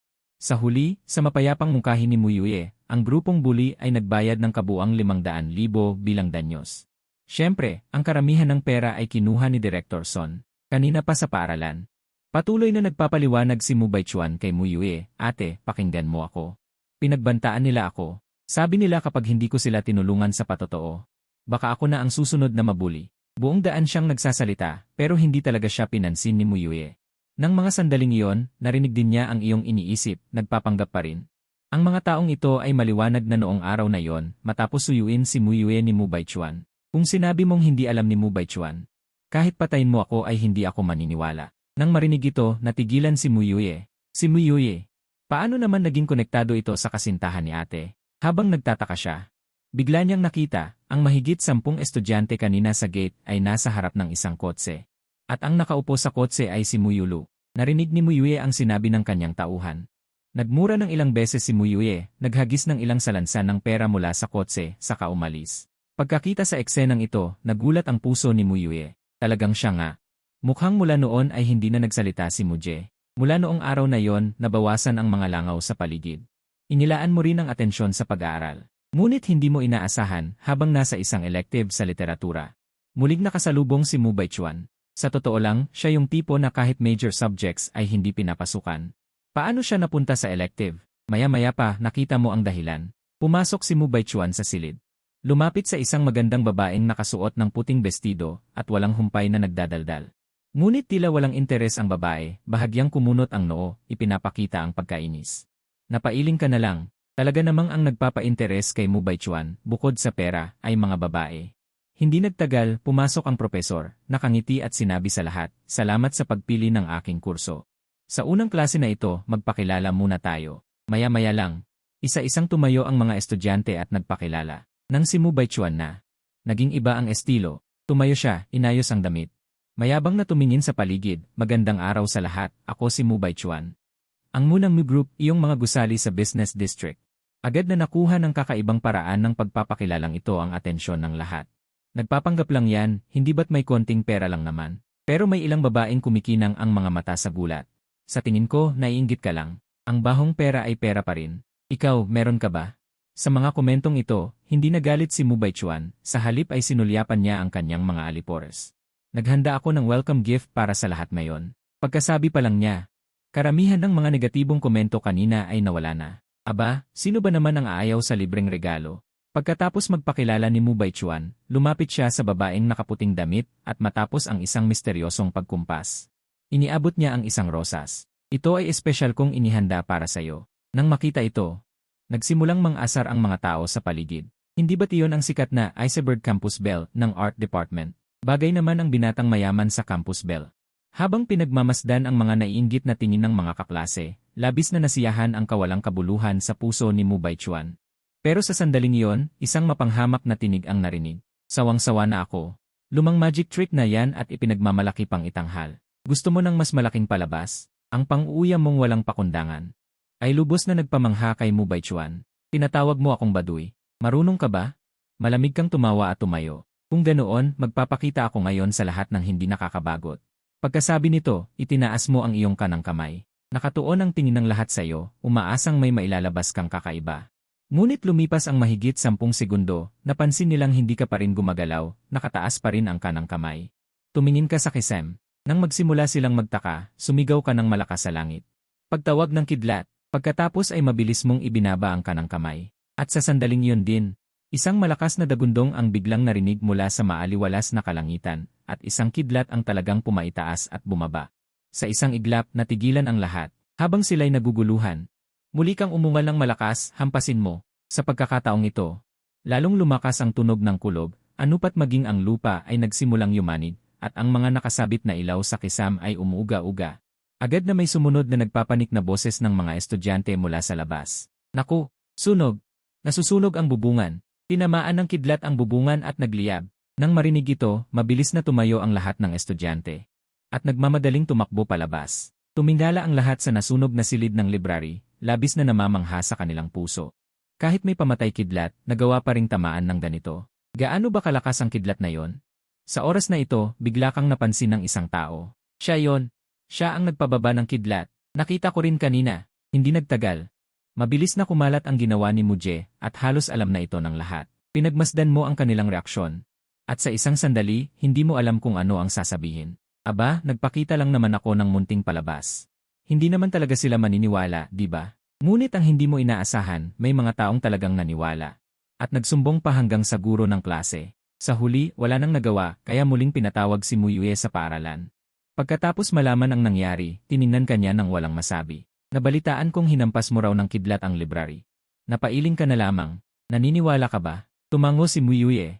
Naniniwala ako. Sa isip-isip niya, naniniwala ako, sus. Kahit iyon ang sinabi niya. Inihayag pa rin ni Mu Yue na magbabayad ang Mu Group para sa muling pagsasaayos ng library. Ngunit sa sandaling iyon din, narinig na naman ni Mu Yue ang iniisip mo. Mabait ang angkan ng Mu pero si Mu Baichuan nagago ang sakit sa ulo. Para makatipid at kumita ng patago, gagawa siya ng substandard na proyekto. Sa huli, may aksidenteng mangyayari. At may mamamatay pa. Ang aking mga magulang na tinatawag na mga pilantropo, aabutin ng matinding galit mula sa buong internet. Ang kawawang si Dad, mababangga pa ng sasakyan ng kaanak ng namatay at magiging baldado. Sobrang saklap. Nang marinig ito, matinding nanlaki ang mga mata ni Mu Yue. Mukhang kailangan itong pagplanuhang mabuti. Pagkalabas ng opisina, hindi napigilan ni Mu Baichuan na magreklamo. Kuya Mu, nakakatakot naman kasi iyang pagpapababa ng kidlat mo. Tuloy, napagastos pa si Dad ng malaki. Tiningnan mo siya na parang gago. Anong panahon na ba? Naniniwala ka namang kaya kong magpababa ng kidlat? Kung totoo yan, matagal na kitang hinampas ng kidlat sa ulo. Napatigil si Mu Baichuan sa iyong sinabi at sandaling natulala sa galit. Ngunit nang makita ang malamig na sulyap na galing sa ikalawang kapatid na babae, agad siyang natigilan. Wala itong kinalaman sa akin. Bakit mo ako tinititigan? Pagkatapos ng weekend, pagbalik mo sa paaralan ng Lunes, inakala mo na pagkatapos ng 2 araw. Maglalaho na ang lahat ng chismis tungkol sa iyo. Hindi mo inasahan na kahit humupa na ang usapin tungkol sa pagpababa ng kidlat. Ang usapin tungkol kay Mu Baichuan na siyang magbabayad para sa pagsasaayos ng library ay kumakalat na parang apoy. Napakabait naman ng anak ng angkan ng Mu, kusang nagbigay pa ng pera at tulong para ipaayos ang library. Noong Biyernes, pasok ka sa cafeteria habang sundan ng tingin ng mga kaklase mo, akmang upo na sana. May ilang taong lumapit at kinalampag ang iyong mesa, hoy, hoy, hoy. Ang kapal ng mukha mong nandito pat kumakain. Hindi ba marunong kang maglaho? Sige, isa pang laho, tingnan natin kung pati kantina mawawasak mo. Ang mga taong nanonood ay kinuha pa ang iyong tray at basta na lang itinapon ang laman sa basurahan sa tabi. Pagkatapos kang tuyain at laitin. Akmang aalis na sana, ngunit sinabi niya, ang tanghalian na ito, binili ko gamit ang pera ko. Wala ba kayong balak bayaran iyon sa akin? Nang marinig iyon, natigilan ang mga taong iyon, saka tumalikod at nagtawanan ng labis-labis. Bata, alam mo ba kung sino ako? Talagang pinapabayad mo ako. Sa sandaling iyon, pumasok na rin sa kainan si Mu Baichuan, at agad na nagningning ang mga mata ng mga estudyanteng nanonood. Alam nilang ito na ang pagkakataon nilang magpakitang gilas. Nang maisip iyon, bigla kanyang hinawakan sa braso at mapanuyang sinabi, sa tingin ko, ikaw ang dapat magbayad kay Ginoong Baichuan. Ginamit niya ang pera ng pamilya nila para ipaayos ang silid-aklatan ng eskwelahan. Di ba't dahil lahat yun sayo? Paano mo babayaran yan? Bago ka pa man makasagot, nagmamakaawang tumango ang lalaki kay Mu Baichuan at nagpatuloy, alam kong napakabukas ng loob ni Ginoong Baichuan. At hindi gipit sa pera ang pamilya niya pero dapat ka pa ring magpakita ng pasasalamat. Sa tingin ko, dahil maraming tao rito, baka pwedeng lumuhod ka na lang at magpasalamat kay Ginoong Baichuan. Hindi mo siya pinansin. Sa halip ay tumingin ka kay Mu Baichuan. Alam mong may mga bagay na hindi na maitatago pa ng matagal, hindi ba? Malamig na bumuntong hininga si Mu Baichuan. Natural, naiintindihan niya ang ibig mong sabihin, pero wala siyang pakialam doon. Kahit na malaman ng iba na si Mu Je pala ang tunay na anak ng pamilyang Mu, wala naman itong gaanong epekto sa kanya. Basta't hindi pa siya umaalis sa pamilyang Mu, ang mga taong ito na sumisipsip sa kanya ay patuloy pa ring manunuyo. Sa sandaling iyon, isang magandang tinig ang umalingaw-ngaw, anong ginagawa niyo?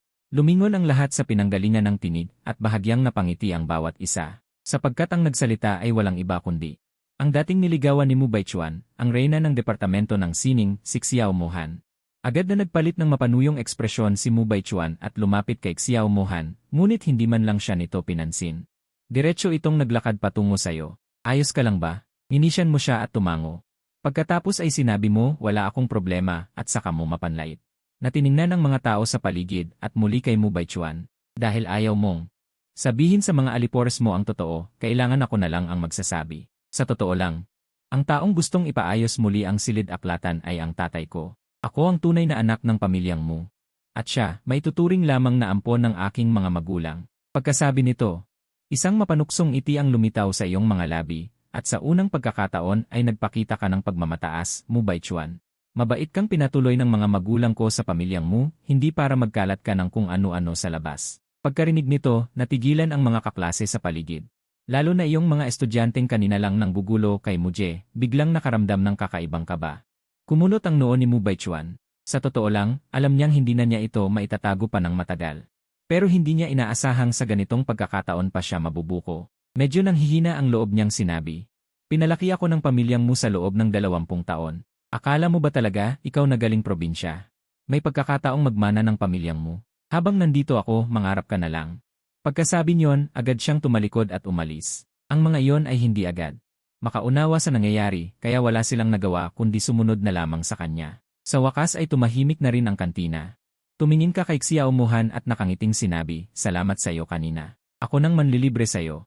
Bahagyang namula ang mukha ni Xiao Mohan, nag-atubili siya sandali sa katumango. Sige, sa Sabado o Linggo na lang. Tumango ka at kinawayan ng iyong telepono. Sige, mag-usap na lang tayo bago iyon dumating. Nakangiting tumango si Xiao Mohan, saka tumalikod at lumabas ng kantina. Paglabas ng kantina, hindi ka bumalik sa dormitoryo, sa halip ay direkta kang tumawag sa pulis. Kanina pa kasi pakiramdam mo may hindi tama. Nang maglaon ay bigla mong naalala, noong pinapaluhod ka ng mga lalaking yon para kay Mu Baichuan. Parang may humablot sa bulsa ng damit mo, at pagkatapos noon ay biglang nawala ang meal card mo. Pagdating ng mga pulis, agad nilang sinuri ang sisiye at nakumpirma nga iyon. Ngunit nag-aalangan ang mga tiyuhin at sinabing, kung meal card lang po, baka hindi umabot sa halagang kailangan para makapag-file ng kaso. Umiling ka. Sapat na po, may mahigit 5,000 sa card ko. Ang hindi mo na sinabi sa kanila ay, kakaload mo lang yan gamit ang iyong telepono. Napatigil ang hepeng pulis. Napangiti siya nang may pagkasaklap sa loob. Ang mga bata ngayon, ganito na ba kaya yaman? Hindi nagtagal, dinala agad ng mga pulis ang estudyanteng nanguna kanina sa sasakyan ng pulis. Nang malaman niyang mayroon kang 5,000 sa card mo, biglang hindi na niya napigilan ang ekspresyon niya, Muje. Ipinapahamak mo ako. Hindi mo na siya pinansin, tumalikod ka at bumalik sa dormitoryo. Nang matuklasan ni Mu Baichuan na hindi lamang siya hinamak ng Diyosa ngayong araw, pati ang kanyang alalay ay dinala pa ng mga pulis. Ang una niyang naisip ay umuwi at magsumbong. Ngunit tila napansin na rin niya na ang mga kapamilyang dating labis na nagmamalasakit sa kanya. Ngayon ay tila ayaw nang pumanig sa kanya. Matapos mag-isip ng malalim, tinawagan niya si Guyan. Ayon sa address na ipinadala ni Guyan, dumating si Mu Baichuan sa isang misteryosong bar. Nang pumasok siya sa bar, nang makita ang babaeng nakaupo sa tabi ni Guyan, tuluyan siyang natigilan. Bakit ikaw? Sa sandaling iyon, itinulak ni Mu Baichuan ang pinto ng pribadong silid, at nakita niya si Guyan na nakayakap sa isang babaeng may napakaikling damit. Masayang umiinom ng alak. Pagkakita sa pagdating ni Mu Baichuan, kumunot ang noo ni Guyan. Hindi ba't sinabi kong huwag kang pupunta rito? Hindi rin nag-atubili si Mu Baichuan at diretsong umupo. Pagkatapos, masamang tiningnan ang babaeng iyon at sinabi ng may inis, Kuya yan. Hindi ka pa kasal sa ate ko, pero gabing-gabi na ganito, hindi ka ba natatakot na matuklasan ng ate ko? Walang gana na sabi ni Guyan, hanggat hindi ka nakikialam, hindi niya malalaman. Pumunta ka ba ngayon para lang sabihin sa akin to? Ngumisi ng malamig si Mu Baichuan, hindi pa rin ba dahil sa Muji na yan? Hindi lang niya ako pinahiya sa harap ng maraming tao, inagaw pa niya ang babae ko. Nang marinig to ni Guyan, sa halip na magalit. Sa halip ay mayabang na sinabi, Baichuan naman, bata ka pa kasi at mapusok. Babae lang yan, anong klase ba ang gusto mo at wala? Pagka napangasawa ko ang ate mo. Pagkatapos, unti-unti na lang nating ayusin yan. Wika niya habang makahulugang tinapik ang balikat ni Mu Baichuan. Mamaya humanap ako ng babae na sasama sayo, tiyak na mas maganda ng 100 beses kaysa sa babaeng yon. Kumunot ang noo ni Mu Baichuan. Matagal na niyang kinamumuhian ang ganitong karumihan na hindi maaaring ipakita sa publiko, kaya humanap na lang siya ng dahilan at umalis. Pagkaalis, hinanap ni Mu Baichuan ang kanyang grupo ng mga kaibigang walang kwenta at uminom ng mag-isa upang malunod ang sama ng loob. Makalipas ang ilang ikot ng inuman, naalala ni Mu Baichuan ang lahat ng paghihirap sa mga nagdaang araw. At sa udyok pa ng mga tao sa paligid, sa sobrang galit ay bigla siyang tumayo at hinampas ang mesa. Miji, tingnan mo kung paano kita papatayin. Hapon ng araw na yon, nakaupo ka sa kotse ng iyong ikalawang ate na si Mu Yue. Pauwi na upang kumain. Ngunit nang dumaan sa isang sangandaan, isang kotse mula sa kabilang banda. Ang mabilis na lumabas at diretsong bumangga sa kotse ni Mu Yue. Hindi ka na nakapagbabala. Mabilis mong hinawakan ang manibela. Bagamat nagkadikitan pa rin ang dalawang kotse, mabuti na lang at walang nasaktan sa inyo. Binuksan mo ang pinto ng kotse, balak mo sanang hanapin ang may sala upang makipagtalo, ngunit ang kotseng iyon ay diretsong tumapak sa gas at umalis. Nakatayo ka roon at sa iyong isipan ay narinig ang tinig ng sistema. Ang iyong ekspresyon ay unti-unting dumilim. Pagkababa ni Mu Yue ng kotse, biglang umalingaw sa kanyang isipan ang iyong iniisip. Mu Baichuan, leche ka. Dati-rati, okay lang ang maliliit na pakaana mo, pero ngayon, gusto mo na akong patayin. Nang marinig ito, nanginginig ang mga kamay ni Mu Yue, hindi malaman kung dahil sa pagkakaligtas matapos ang sakuna, o sa pagkabigla sa narinig niyang iniisip mo.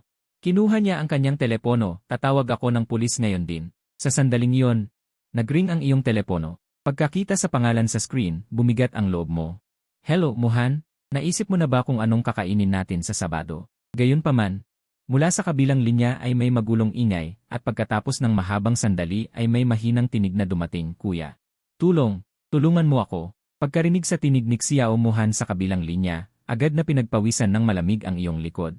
Nasaan ka? Huayao Hotel. Pagkasabi, may galit na sigawan mula sa kabilang linya. Pagkatapos ay pinatay ang tawag. Malas? Mukhang natuklasan na. Walang oras na dapat sayangin, nagmamadali kang nagpaalam kay Mu Yue, at mabilis na umalis. Hindi nagtagal ay nakarating ka sa ibaba ng Huayao Hotel. Ayon sa gabay ng sistema, tumakbo ka papunta sa itaas. Sa wakas ay huminto sa harap ng pinto ng isang silid. Nag-isip sandali, kumatok ka sa katabing silid. Magandang gabi po, nandito na ang delivery. Pagkain? Tila nag-alinlangan ang tao sa loob, ngunit mabilis pa ring binuksan ang pinto. Habang wala pang reaksyon ng tao, agad kang sumuntok at pumasok ng patagilid, mabilis na pinatumba ang dalawang tao sa loob. Pagkatapos ay kumuha ka ng 2 data cable sa silid, iginapos sila, at sinubukan pang isara ang kanilang mga bibig. Ang buong aksyon ay napakakinis at mabilis. Matapos ayusin ang nagbukas ng pinto, tumalikod ka at pumunta sa katabing silid. Pagkapasok mo pa lamang, nakita mo si Xiao Muhan na nakahandusay sa kama. Ang kanyang mga kamay ay nakagapos, at siya ay bahagyang nakapikit. Ang kanyang paghinga ay napakabigat, maliwanag na siya ay dinamitan ng kung anong gamot. Agad kang tumakbo papunta sa kanya. Una mong kinalagan ang lubid na nakagapos sa mga kamay ni Xiao Muhan. Ngunit hindi mo inaasahan na sa sandaling makalag ang mga kamay ni Xiao Muhan. Biglang yumakap siya sa leeg mo at idinikit ang buong katawan niya sa iyo, nagulat ka. Agad kang umatras, hoy hoy hoy Muje. Ako ito. Sa pagkakataong ito, puno ng sakit ang mukha ni Xiao Muhan at may kakaibang pamumula ang kanyang kutis. Ang hirap ng pakiramdam ko, tulungan mo ako. Kumunot ang noo mo at binuhat mo siya papuntang banyo, saka inilagay sa bathtub. Bago pa man nakabawi si Xiao Muhan, binuhos mo ang malamig na tubig diretsyo sa kanyang ulo. Nang inig si Xiao Muhan na may malabong mga mata at napasigaw sa gulat. Ngunit ang sigaw na iyon ay tila malambing na daing. Isa ka ring normal na lalaki, kung sabihing wala kang naramdaman, iyon ay kasinungalingan.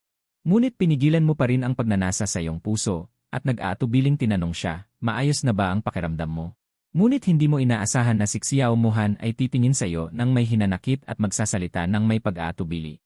Wala, labis niyang pinagdududahan ngayon ang kanyang alindog. Ganito na ang lagay ko. At hindi pa rin niya ako ginagalaw. Lalaki pa ba si Muje? Nakakainis.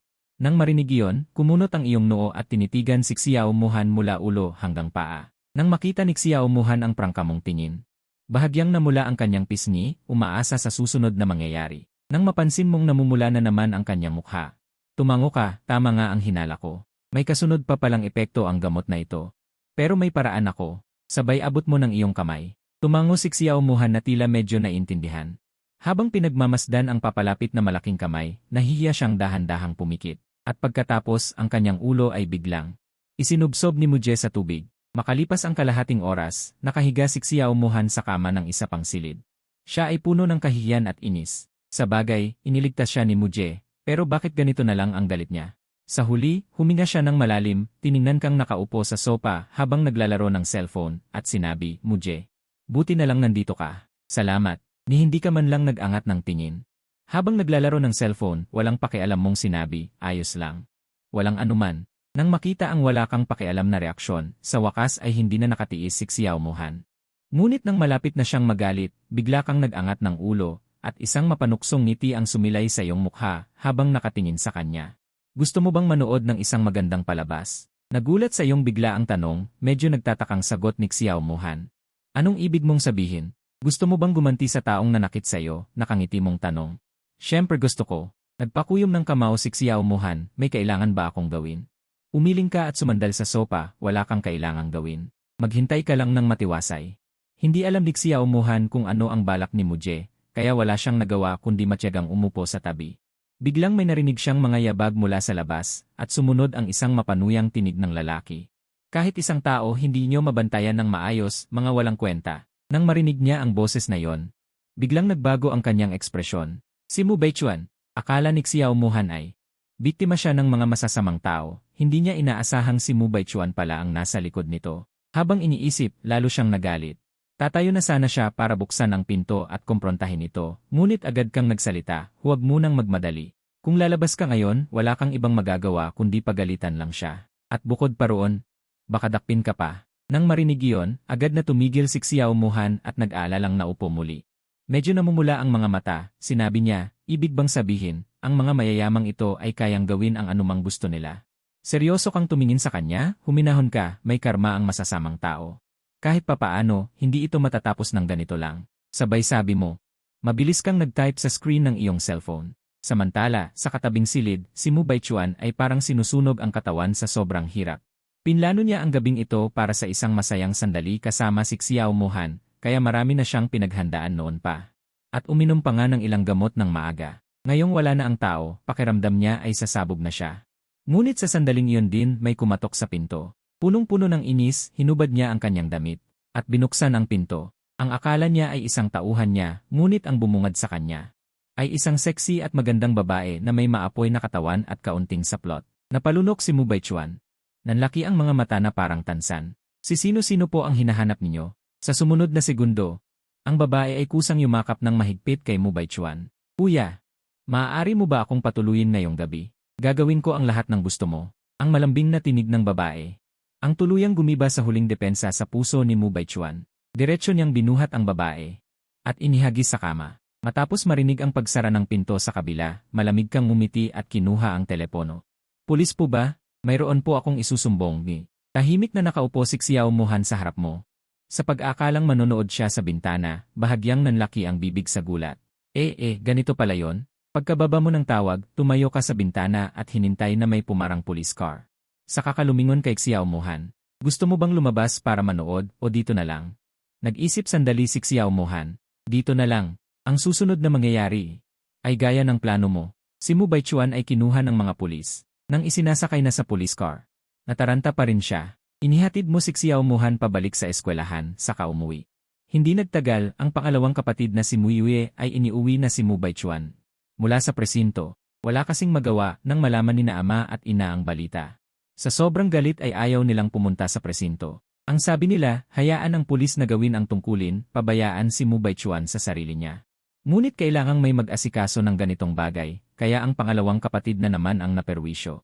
Pagkapasok ni Mu Baichuan, nakita niya ang masamang ekspresyon ni na ama at ina. Agad niyang itinuro si Muje. Ikaw ang may kagagawa nito. Sa sandaling iyon, medyo magulo pa ang isip ni Mu Baichuan. Ang tanging laman ng utak niya ay kung paano idadamay si Muje. Sa kahit anong paraan. Nang marinig ito ni Mu Qingshan at Su Mei, nagbago ang kanilang mukha. Ngunit bago pa sila makapagsalita, malamig na tumawa ang pangalawang kapatid na si Mu Yue. Si Muje, kanina pa kasama ko. At naaksidente pa kami sa daan. Paano siya makakatakbo para itakwil ka? Nang marinig ito, natigilan si Mu Baichuan. Sa kanya naalala na ang aksidenteng iyon ay siya rin ang nagplano. Tunay na binato niya ang sariling paa ngayon. Kaya hindi na siya nangahas pang magsalita. Ngunit mabilis na nakuha ni Mu Qingshan at Su Mei ang mahalagang punto. Sa sinabi ng kanilang anak, agad silang nagtanong, aksidente. Anong nangyari? Ipinaliwanag ng maikli ng pangalawang kapatid sa mga magulang ang nangyari sa daan. Huwag kayong mag-alala, hinahanap na ng pulis ang driver na bumangga sa amin. Siguradong malalaman din ang resulta.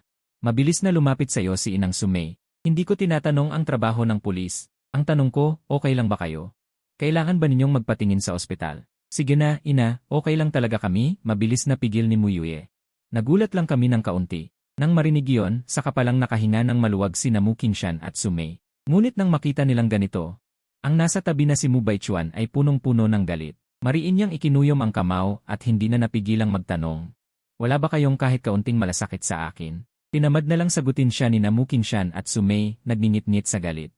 Ano nang pakialam namin sa'yo? Kung nagsaya ka ba o hindi? Sa huli, ang pangalawang kapatid na si Mu Yue ang napabuntong hininga. Sabi ng pulis, kilalang paulit-ulit ang babaeng iyon. Mu Baichuan, mas mabuting magpasuri ka na agad. Matagal na natulala si Mu Baichuan bago niya naunawaan at lalo siyang nagalit. Akmang magdadahilan. Nang magsalita ang malamig na tinig ni Mu Yue, magkakasama pa rin tayo sa iisang bubong. Kung mahawaan ka ng anumang maruming sakit, makakaapekto iyon sa iba. Nang marinig ito, nanlaki ang mga mata ni Mu Baichuan at natawa ng masama si Muje. Ito na lang ba ang pakialam niyo? Mula nang bumalik si Muje, hindi na niyo ako itinuring na pamilya. Kung gayon, aalis na lang ako. Pagkasabi niyon, 20 taon na pinalaki ni Mu Qingshan at Su Mei si Mu Baichuan. Kahit walang dugong koneksyon, hindi nila siya kayang pabayaan. Nag-alala silang baka mapahamak si Mu Baichuan sa labas. Matapos magdalawang isip ng maraming beses, gusto pa rin nilang magpadala ng tao para hanapin siya. Ngunit sa sandaling iyon, narinig nila ang iyong iniisip, ano ba nang dapat ipag-alala? Malamang, sobrang saya ni Mu Baichuan ngayon at ayaw nang umuwi. Araw-araw, nagbababad sa bar kasama ang mga walang kwentang kaibigan niya, may pagkain at inumin. Kung napagod man, pwede siyang tumuloy sa katabing hotel, matulog ng mahimbing. Mahirapan. Si Mu Baichuan, hindi niya kayang magtiis kahit kaunting hirap. Matapos marinig ang mga salitang ito, sa isip ni Mu Baichuan, ang pagod, matutulog lang sa katabing hotel ng komportable. Mahirapan. Si Mu Baichuan, hindi makakatiis kahit katiting na hirap. Nang marinig nila ang mga ito, bahagyang nabawasan ang pag-aalala ng mag-asawang Mu. Upang matiyak ang katotohanan, inutusan ni Mu Qingshan ang kanyang assistant na magsiyasat. At agad nilang nakita ang impormasyon ng mga kamakailang paggamit ni Mu Baichuan ng kanyang e-card. Tumugma ito sa sinabi ni Muje. Ang dating pag-aalala sa puso ni Mu Qingshan ay napalitan ng galit. Mabuti. Talagang hindi niya pinapabayaan ang sarili niya. Ngunit makalipas lamang ang ilang araw. Biglang umuwi si Mu Baichuan ng mag-isa. Kumakain ng hapunan ang buong pamilya at walang ipinakitang reaksyon. Dahil ilang minuto pa lang ang nakalipas, narinig na nila ang iniisip ni Muje. Gulo-gulo ang buhok ni Mu Baichuan, puno ng alikabok ang kanyang damit, at may mga pasa sa mukha at katawan. Halatang nakipag-away siya. Pumunot ang noo ni Mu Qingshan at nagtanong, anong nangyari? Galit na galit si Mu Baichuan sa isip niya. Ilang araw na siyang wala sa bahay, pero wala ni isa sa pamilya ang kusang naghanap sa kanya. Hindi pa ito nangyayari dati. Habang naiisip niya yon, galit siyang nakaturo sa'yo. Muje, alam kong na-offend ka ng mga kaibigan ko noon, pero magkasama pa rin tayong namumuhay sa iisang bubong. Bakit kailangan mong magbayad ng tao para bugbugin ako? Hindi pa man siya tapos magsalita ay narinig na ang nag-aapoy na boses ni Mu Yuye, ang pangalawang kapatid na babae. Baichuan, anong kalokohan yang sinasabi mo? Ngayong araw, si Muje ay nasa bahay lang, paano siya lalabas para makipag-away? Nang marinig iyon, puno ng lason ang mga mata ni Mu Baichuan. Ate, paano ka rin naloko niya? Kahit nasa bahay siya, hindi iyon makakaapekto sa pakikipag-ugnayan niya sa mga masasamang tao sa labas. Sa sandaling iyon, tumunog ang cellphone ni Mu Baichuan. May kaunting inis niyang sinagot ang tawag.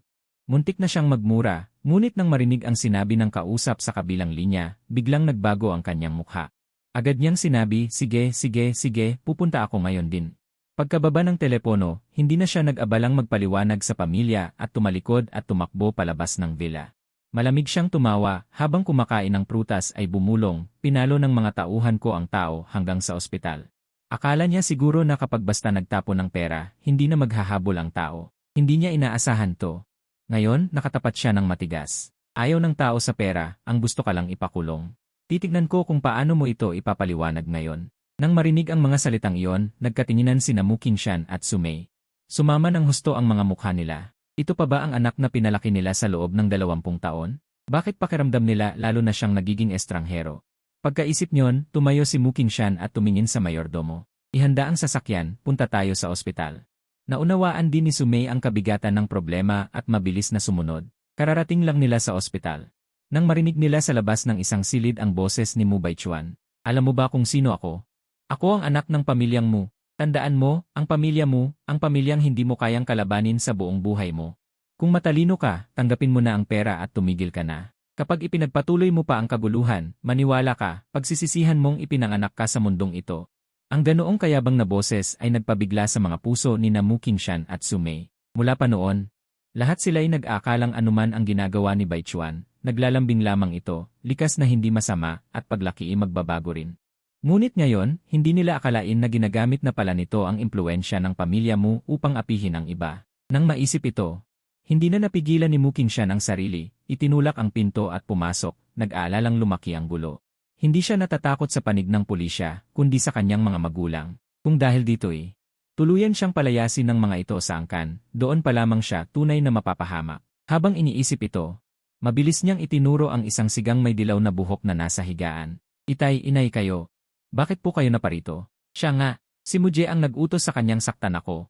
Pwe, matigas din ang buto ng sigang iyon, galit na dumura. Malakas na nagsabi, Mu Baichuan, ilang araw mo ng utang sa akin. Hindi mo ba alam? Mabuti na lang, narito na ang mga magulang mo. Bayaran mo muna ang utang mo, saka natin pag-usapan ang pananakit mo sa akin. Kinilabutan si Mu Baichuan. Natarantat nagkakamot ng ulo, huwag kang magsinungaling. Ako ay mula sa angkang mo. Paano kita magkakautang sa isang basagulero na tulad mo? Kumunot ang noo ni Mu Qingshan. Ano ba talaga ang nangyari? Naunang nagsalita si Mu Baichuan, Itay, wala po ito. Isang baliw lang po, mauna na po kayo pauwi, huwag ninyong pakinggan ang pinagsasabi niya. Siya ay, tumahimik ka. Siya ang tinatanong ko. Isang malakas na sigaw ni Mu Qingshan ang pumutol sa sasabihin ni Mu Baichuan, pagkatapos ay bumaling sa nakaupong. Sigang may dilaw na buhok, ibig mong sabihin, may utang ang anak ko sayo. Nang marinig ito, nasiyahan ang siga, at mapangot siyang tiningnan si Mu Baichuan. Kaya naman pala, ang tinaguriang anak ng angkang mo, palihim mong ginagawa sa likod ng iyong ama. Ang iyong kalokohan. Pagkatapos ay bumaling siya kay Mu Qingshan, tama. Ang anak niyo ay lumabas para uminom, pumunta ng bar ng walang pera, at umutang sa akin ng mahigit 100,000. Ngayon, pumunta ako para maningil, ngunit sa halip magbayad, binugbog pa niya ako. Tagapangulong mo, malaking tao kayo sa kabisera, kung kumalat ang bagay na ito. Malamang ay mapapahamak ang inyong reputasyon. Bagamat mapang-alipusta ang tono ng siga, totoo naman ang kanyang sinabi. Kung kakalat ang insidenteng ito, malaki ang magiging epekto sa reputasyon ng angkang mo. At maaaring maapektuhan pati ang stock price ng kumpanya. Dahil dito'y nanginig ang buong katawan ni Mu Qingshan sa galit. Sige, ipapadala ko agad sa katulong ang perang pambayad sa'yo. Pagkasabi nito, galit na galit siyang. Pero nagmamatigas ka pa. Bakit nakatingin ka sa akin? Sinong may sabing ipa-freeze lahat ng credit card ko? Kaya wala akong mailabas kahit piso. Kaya yung mahigit 100,000, kailangan ko pang hiramin sa iba. Natawa si Mu Qingshan sa matinding galit. Sige. Ibig mong sabihin, kasalanan ko pa. Gusto sanang ipagpatuloy ni Mu Baichuan ang kanyang pagrebelde. Ngunit nang makita ang malamig na titig ng kanyang ama, bigla siyang natakot at hindi na nagsalita. Lumapit si Sumi, na nagtatakang tumingin kay Mu Baichuan. Kahapon lang ipinahinto ng iyong ama ang iyong mga card, pero sa loob lang ng 2 araw ay nakagastos ka na agad ng mahigit 100,000. Tumango si Mu Baichuan na parang ito ang natural lang. Opo, ano po bang problema? Hindi ba normal lang na malaki ang gastusin kapag nasa labas? Hindi naman ganoon kapos ang ating pamilya para sa ganitong halaga. Sa sandaling iyon, ang lalaking may dilaw na buhok sa hospital bed ay biglang humalakhak. Mukhang hindi niyo alam kung ano ang ginagawa ng mahal niyong anak sa labas. At syempre, kayong mga mayayaman ay magastos talaga, mga internet celebrity, mga modelo. Sino ba ang hindi nangangailangan ng pera? Nang marinig ito, nagalit si Mu Baichuan at sumugod para muling saktan ang lalaking may dilaw na buhok. Manahimik ka! Ngunit hindi natakot ang lalaking may dilaw na buhok at tumingala habang nagsasabing, halika, kung may kakayahan ka, saktan mo ako ulit. Huwag kang masyadong abusado. Kahit pa nandito ang mga magulang mo, tatawag pa rin ako ng pulis. Ang kamay ni Mu Baichuan na nakataas sa air ay huminto.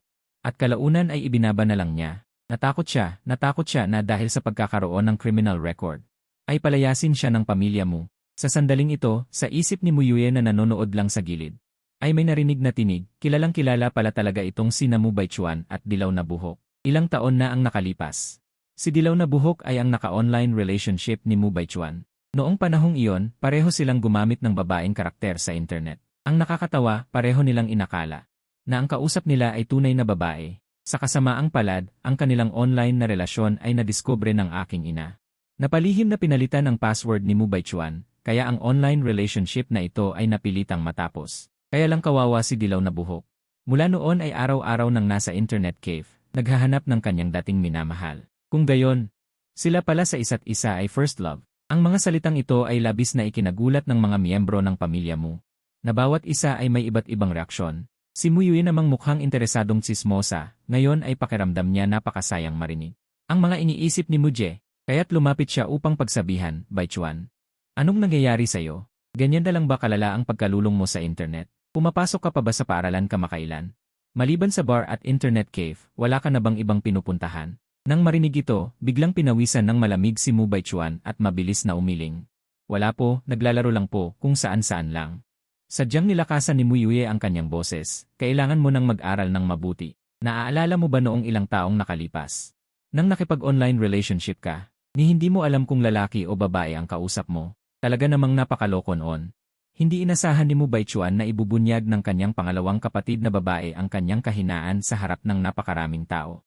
Iyon ang kanyang first love, at ayaw niyang pinag-uusapan ang kanyang minamahal sa harap ng iba. Kaya't mabilis siyang nagsabi, ate, huwag po. Ngunit hindi man lang binigyan ni Mu Yue ng pagkakataong makapag-react si Baichuan, at agad na sinabi. Naaalala ko, ano nga ba ang username mo noon? Maduming pag-ibig, purong damdamin? Kahit sabihin pa natin, lalaki ka naman. Online relationship na nga lang. Nagpanggap ka pang babae. Nang banggitin ito ni Mu Yue, walang tigil ang kanyang pagsasalita.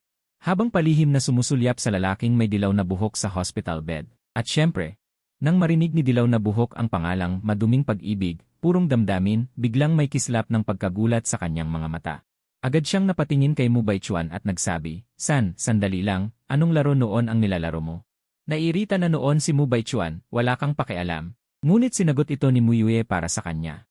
Naaalala ko, isang laro na tinatawag na kinyuan o pag-ibigan. Halatang laro ito para sa mga babae. At yung nakipagrelasyon sa'yo online, siya rin ay kawili-wili. Dahil sa'yo, pinalitan niya ang kanyang pangalan ng kung anong maduming pagsintay kailangang tumawag. Sa isang iglap, ang lalaking may dilaw na buhok ay tumalon mula sa hospital bed, waring hindi na masakit ang kanyang katawan na puno ng benda. Na may salitang hitsura, itinuro niya si Mu Baichuan, ikaw. Ikaw si Xiao Chun. Nagulantang din si Mu Baichuan, ngunit agad siyang nakarecover. Nangatog ang kanyang buong katawan, ikaw ba si Ejiao? Nagkatitigan ang dalawa ng mahigit 10 segundo, at ang sumunod na eksena ay labis na nagpamangha sa lahat ng tao sa silid ng ospital. Nang malaman ni Mu Baichuan na ang lalaking may dilaw na buhok sa kanyang harapan, ay talagang ang kanyang pinakamamahal at pinapangarap sa loob ng maraming taon, ang kanyang first love na si Xiao Jiao. Ikinulong niya ang sarili sa bahay, 3 araw at 3 gabing hindi lumabas, at nang muli siyang lumantad. Para siyang ibang tao, araw-araw ay napakamasunurin, ngunit sa pagkakataong ito, hindi na siya nalinlang ni Mu Baichuan. Sa ganitong anyo, napakaraming nangyari kamakailan, kaya ang posisyon ni Mu Baichuan sa puso nila ay lubhang bumaba na. Ngunit sa huli, siya ay anak na pinalaki nila, kaya binalak nilang ipadala si Mu Baichuan sa ibang bansa. Ito rin ang kanilang paghahanda para putulin ang ugnayang mag-anak kay Mu Baichuan.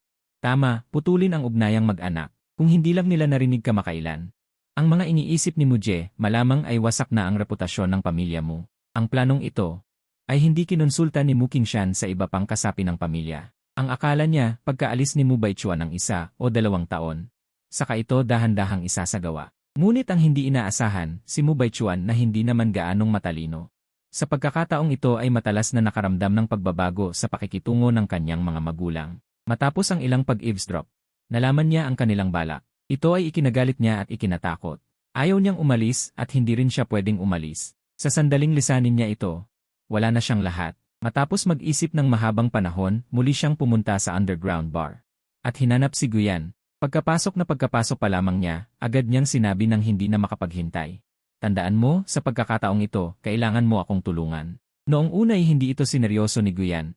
Ikinumpas lang ang kamay upang painumin siya ng alak o kaya'y paalisin na siya. Ngunit sa pagkakataong ito, si Mu Baichuan ay wala na ang dating pagsuyo, sa halip ay puno ng malamlam na bangis sa mga matang nagsabi, Guyan, wala ka ng urungan sa pagkakataong ito. Walang takot niyang sinalubong ang tingin ni Guyan at naupo sa sofa. Kung tutulungan mo ako, patuloy din kitang tutulungan sa hinaharap. Kung hindi ka tutulong, huwag ka nang umasang mapapakasalan mo ang ate ko. Napagtanto ni Guyan sa pagkakataong ito. Natunay na may malaking problema, kaya basta na lamang niyang pinaalis ang mga babaeng nakapaligid sa kanya. At nagsabi, Mu Baichuan, iniisip mo bang dahil nakatulong ka sa akin noon, pwede mo na akong utosan ng ganito? Mahigpit na ikinuyom ni Mu Baichuan ang kanyang kamao at nagsabi, huwag mo rin akong sisihin, wala na talaga akong magagawa. Iyong 2 matandang to sa pamilya mo. Gusto na akong ipadala sa ibang bansa, at putulin pa ang ugnayan ng pamilya sa akin. Isipin mo iyon. Bagamat puno ng inis ang loob ni Guyan, nang maisip ang kayamanan ng pamilya mo, pinigil niya ang kanyang galit. At malamig na nagsabi, sige, sabihin mo kung paano kita dapat tulungan. Nang marinig ito, bahagyang umangat ang sulok ng labi ni Mu Baichuan, at sinabi nito ang kanyang plano kay Guyan. Isang umaga ng Sabado, tumulog ang doorbell sa tarangkahan ng pamilya mo. Sa oras na ito, ang mga katulong ay namamalengke pa. At kadalas ay hindi pa bumabangon ang mga nakababatang miyembro ng pamilya. Tanging sina Mu Qingshan at Sumei lamang ang nag-ehersisyo sa bakuran. Binuksan ni Sumei ang pinto, nagtatakang nakatingin sa delivery rider na nakatayo sa labas. Bakit ang aga ng delivery ngayon? Pinunasan ni Mu Qingshan ang pawis sa kanyang noo at mabilis na lumapit. Ngunit huli na ang lahat. Kitang-kita nila kung paano biglang itinaob ng delivery rider ang kahon, bumunot ng patalim at hinampas ito patungo kay Sumei. Si Sumei ay natulala sa takot sa kinatatayuan, maputlang-maputla ang mukha at nakalimutan pang umilad. Sa sandaling iyon, isang figura ang mabilis na sumulpot mula sa gilid at diretsahang tumayo bilang panangga sa harapan ni Sumei. Inay, mag-ingat po kayo. Ito pala ay si Mu Baichuan. Sa isang kisap mata, ang patalim ay tumarak pa rin, bumagsak sa balikat ni Mu Baichuan. Siya'y napasigaw sa sakit, at dahil sa matinding hapdi, agad na nawalan ng kulay ang kanyang mukha. Ngunit hindi siya umatras, nakatagilid ang balikat, nanginginig ang buong katawan sa sakit. Tumawag agad ng doktor. Tumawag agad ng pulis, sakto namang kararating lang ng kasambahay na namalengke. Nang makita ang nangyari sa kanilang harapan, takot silang nagsimulang tumawag sa telepono, at inalalayan si Mu Baichuan pabalik sa sala. Hindi nagtagal, dumating din ang doktor kasama ang kanyang katulong, at agad na sinimulan ang emergency na paglalapat ng benda sa sugat ni Mu Baichuan. Sa oras na ito, humihikab kang bumaba mula sa itaas na palapag, at nang makita ang magulong tanawin sa ibaba, ikaw rin ay natigilan. Anong nangyari? Ang aga-aga pa lang, nasugatan na agad si Mu Baichuan. Sa sandaling ito, si Sumei ay punong-puno ng guilt. Sa huli, siya ay anak na kanyang pinalaki, at nang dumating ang panganib, isinakripisyo niya ang sarili para protektahan siya. Ngunit ako naman ay nag-iisip kung paano putulin ang ugnayang mag-anak sa kanya. Mukhang likas na mabuting bata pa rin si Baichuan.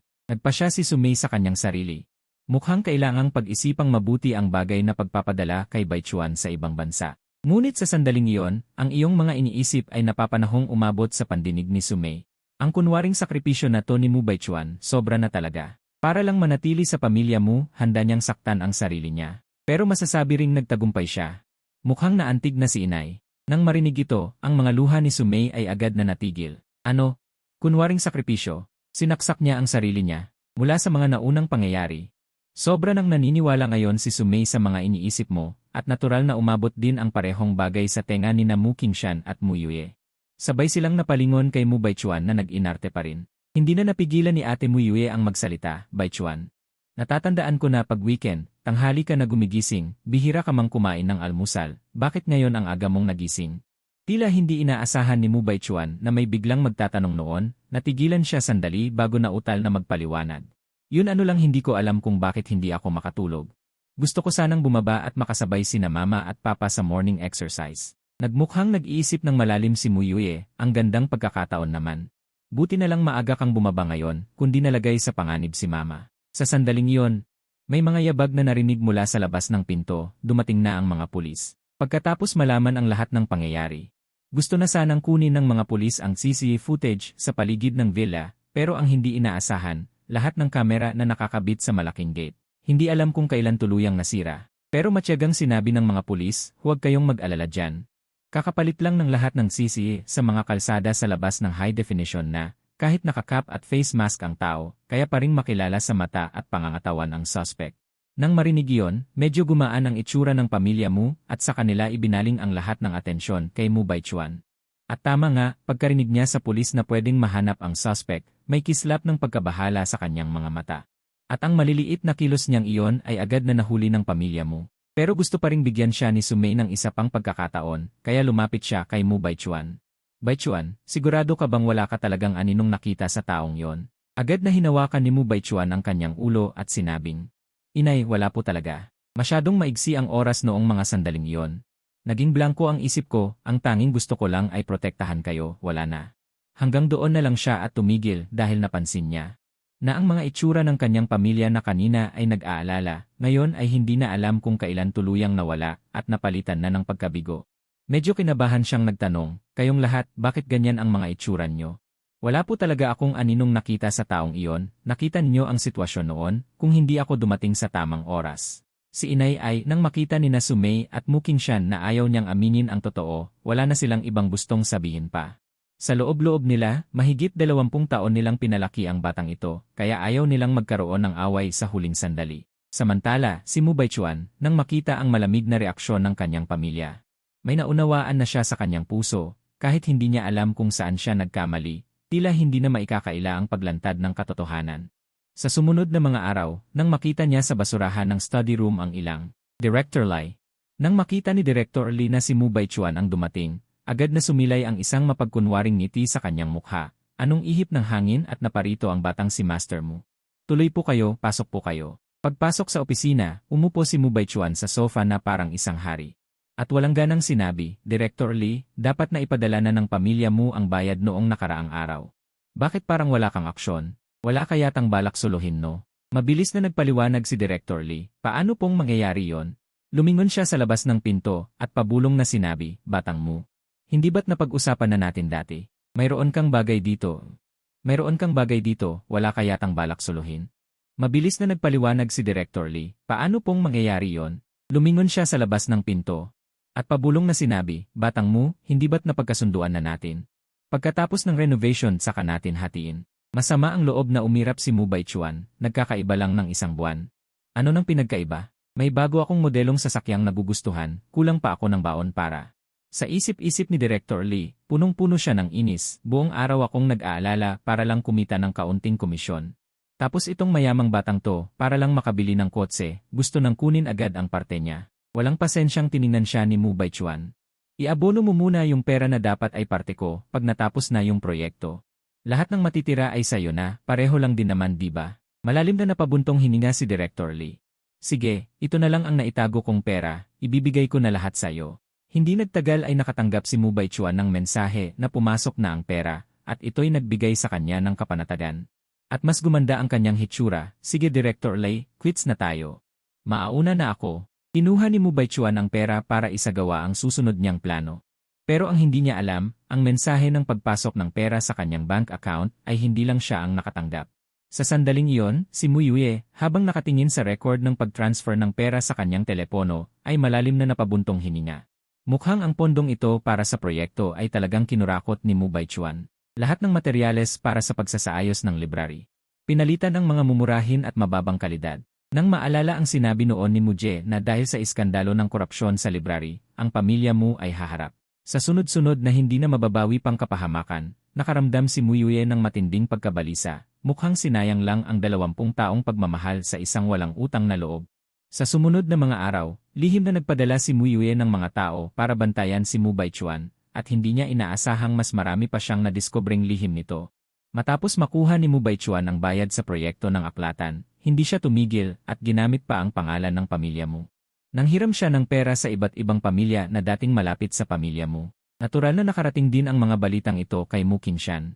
Sa matinding galit, sinadya niyang ipag-utos ito sa iba mula ngayon. Lahat ng pag-utang ni Mu Baichuan ay kanyang sariling gawain at wala nang kinalaman sa pamilya Mu. Ang mga tao mula sa ibang mga pamilya ay likas na matatalino rin. Nang makita ang ganoong reaksyon ni Mu Qingshan, halos nahulaan na nila ang buong sitwasyon. Si Mu Baichuan, sunod-sunod na pagkabigo, unti-unting nagiging mainitin ang ulo. Kayong mga mapanghamak na tao. Sa tingin nyo, hindi ko ipapatigil ni Daddy ang lahat ng pakikipagtulungan sa inyo. Nasaktan nyo ako. Maaga o huli pagsisisihan nyo ito. Ngunit lahat ng kanyang kabaliwan, matapos marinig ang isang pangungusap mula sa tao sa loob. Kung magpapatuloy ka sa kaguluhan, tatawag kami ng pulis. Naalala ni Mu Baichuan. Ang kahihiyan noong huling dinala siya ng pulis. Ayaw na niyang maulit iyon, kaya wala siyang nagawa kundi umalis ng walang imik. Pero dinala pa rin siya. Ngayon ay ang mga bodyguard ng pamilya Mu. Pagpasok na pagpasok. Naramdaman ang seryosong kapaligiran sa bahay, muli siyang kinabahan. Ma, pa. Biglang may lumipad na tasa ng tsaa patungo sa kanya, bumangga sa dingding sa tabi. Puno ng galit ang mukha ni Mu Qingshan. Sa tingin sa kanya, wala na ang dating pagmamahal. Natakot si Mu Baichuan. Nakayuko, nanginginig ang buong katawan, walang imik. Ang mukha ni Sumei ay napakadilim din. Baichuan, saan ba kami nagkulang sa'yo, at naging ganito ka? Nang makitang nag-alala rin si inay, pinagpawisan ng malamig ang likod ni Mu Baichuan, nang hina ang mga tuhod. Sa unang pagkakataon, naisip niya na baka nagkamali talaga siya. Malamig na humalakhak si Mu Qingshan. Talagang isang walang utang na loob na lobo na hindi mapaamo. Kung mananatili pa sa pamilya Mu, mayat-maya ay wawasakin niya ito. Nang makita ni Mu Baichuan na hayag na ang usapin, lalo siyang kinabahan. Hindi niya ma-imagine, kung wala na ang pagkakakilanlan bilang anak ng pamilya Mu, paano siya mabubuhay. Pag-isip nito, hindi na niya napigilan, dire-diretso siyang lumuhod na may kalabog. Ma, pa, nagkamali ako. Alam ko talagang nagkamali ako. Patawarin niyo ako, pakiusap. Ang totoo, hindi alam ni Mu Baichuan na lihim na siyang binigyan ng maraming pagkakataon ng mag-asawang Mu. Pero hindi niya pinahalagahan ang mga yon. Tumayo si Mu Qingshan. Baichuan, napagpasyahan na namin, simula ngayon, wala ka ng anumang kaugnayan sa pamilya Mu. Nang marinig iyon, naramdaman ni Mu Baichuan ang pagkalito sa kanyang isipan. Bumigay ang katawan niya nang hindi makontrol. Nang makita ang hitsura niya, bumalikwa si Mu Qingshan nang may pagkadismaya at umakyat sa hagdan. Ayaw na ring tumingin ni Sumei at sumunod paakyat. Si Mu Baichuan na natauhan. Gusto pa sanang habulin pero si Muyue ay humarang sa kanyang harapan. Baichuan, huwag mo nang pahirapan sina inay at itay.